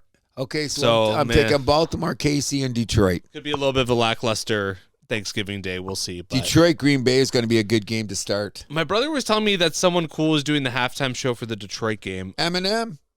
No. I believe it's Eminem. Eminem and somebody else. No, it wasn't Eminem. Maybe it was someone else that he was saying, but... Eminem's doing a big freaking crossover with Reba McEntire at some game, which should just be mad. Whoa. I heard something like that. Insane. Eminem and Reba McEntire. I like them both. Reba McEntire. Yeah, so that would be cool. Because country's 3 degrees away from rap. I don't give a shit what anyone says. They're all talking about shit. Oh, Jack White is... oh, right. Jack White. Who did I say? No, so you're right about Eminem, but... What, Eminem is doing the halftime show? Yeah. At American Thanksgiving? Yeah, for Detroit. Yeah. So is Jack White doing it for... I guess it's Eminem and Jack White. Both? I guess. Wow. So it looks like from this. And then it's Post Malone doing it for the Cowboys. He's a big Cowboys fan. Huge. And then Lil Jon performing at the Ravens game. Oh, that's going to be the funnest one all. Gangster City with gangsters on stage. The game's in Baltimore, right? Yes, it is. Oh, that's going to be entertaining. I bet you doesn't even get on the air. You never know. They usually do put those ones on the air, don't they? For a bit, depending who it is and what they're saying. But this is Lil Jon and the crew. Yeah. It's America. America knows about him, but is middle America ready for them, so to speak? You know? Well, is America ready for, oh my God, what's his name? Bugs Bunny? Bad Bunny. Oh, yeah, Bad Bunny. Oh my God, people still complaining about this. Why? Because it's not English. No, I think it's the Americana part of that. But if you're a nation of diversity and Puerto Rico is part of your country. Thank you. And they're trying to make football an international sport. So then just keep blocking on anybody that's got a bitch about frickin' Bugs Bunny. Let him frickin' do his show and then go from there. Oh yeah, Bad Bunny. Let's talk about it after he's done the show. One of the most hyped halftime shows of all time. There's 2 of them. Katy Perry, Black Eyed Peas. 2 of the worst halftime shows ever. Well, the Katy Perry one, we got the funny sharks from that one, though, which lived in infamy. Okay, so I'm going to end on this. I forgot it in my notes, and I'm going to end the show on this note. Everybody knows I fall in love with players. Okay. You know that. When I do, I jump in full tilt boogie. I do think that Willie Cool is one of the coolest players in the NHL. Definitely. I think NHL players should have more moxie like Willie Nylander so that they'll be more recognizable and get more faces to the game. So, with that being said, add all that up, the coolest thing I seen this week was Celebrini, no tarp on, and the shark necklace during the freaking news conference. Did you see that? No, I didn't. That's cool, though. I did. I meant to tell you. I was saving it for the show. I wrote it down. I didn't want to tell you, so it'd be a surprise. I'm so glad I remembered it. You thought I liked Celebrini before? Did you think I liked it? When I seen the no tarp shark thing, which is a homage to Joe Thornton, of course, I was flipping, and he acted like he had on a 3-piece suit. It was just the coolest. Love it. The coolest of the cool. Let's give Celebrini a sing and hope he makes the team. All right, guys, that was almost 3 hours of the house this week. Tell Cruz to shut up. Well, I mean, that's what happens when we go on for an hour about football, but I'm going to tell you this, as a couple of people have said, you don't listen to the show the whole time. You will remember this. This flow was amazing. Good job, producer. Oh, thank you very much. Good job, Cruz. We're sorry that Stanley had to come in and disrupt things, but if we didn't have Stanley as part of the show, I guess it wouldn't be a show, would it? No, it wouldn't. Anything else you got to say? I'm Andrew Milani. Hi, my name is Cruz. What do? We keep the vibe alive. Do you have a question? We'll answer it on the air. Send it to thehousethathappens@gmail.com. You can find us on Podbean, Spotify, YouTube, Amazon Music, iHeart Radio, Player FM, Podchaser, Boomplay, and SoundCloud. You can follow us on Facebook, Instagram, and TikTok at The House That Happens, and on X at House Happens.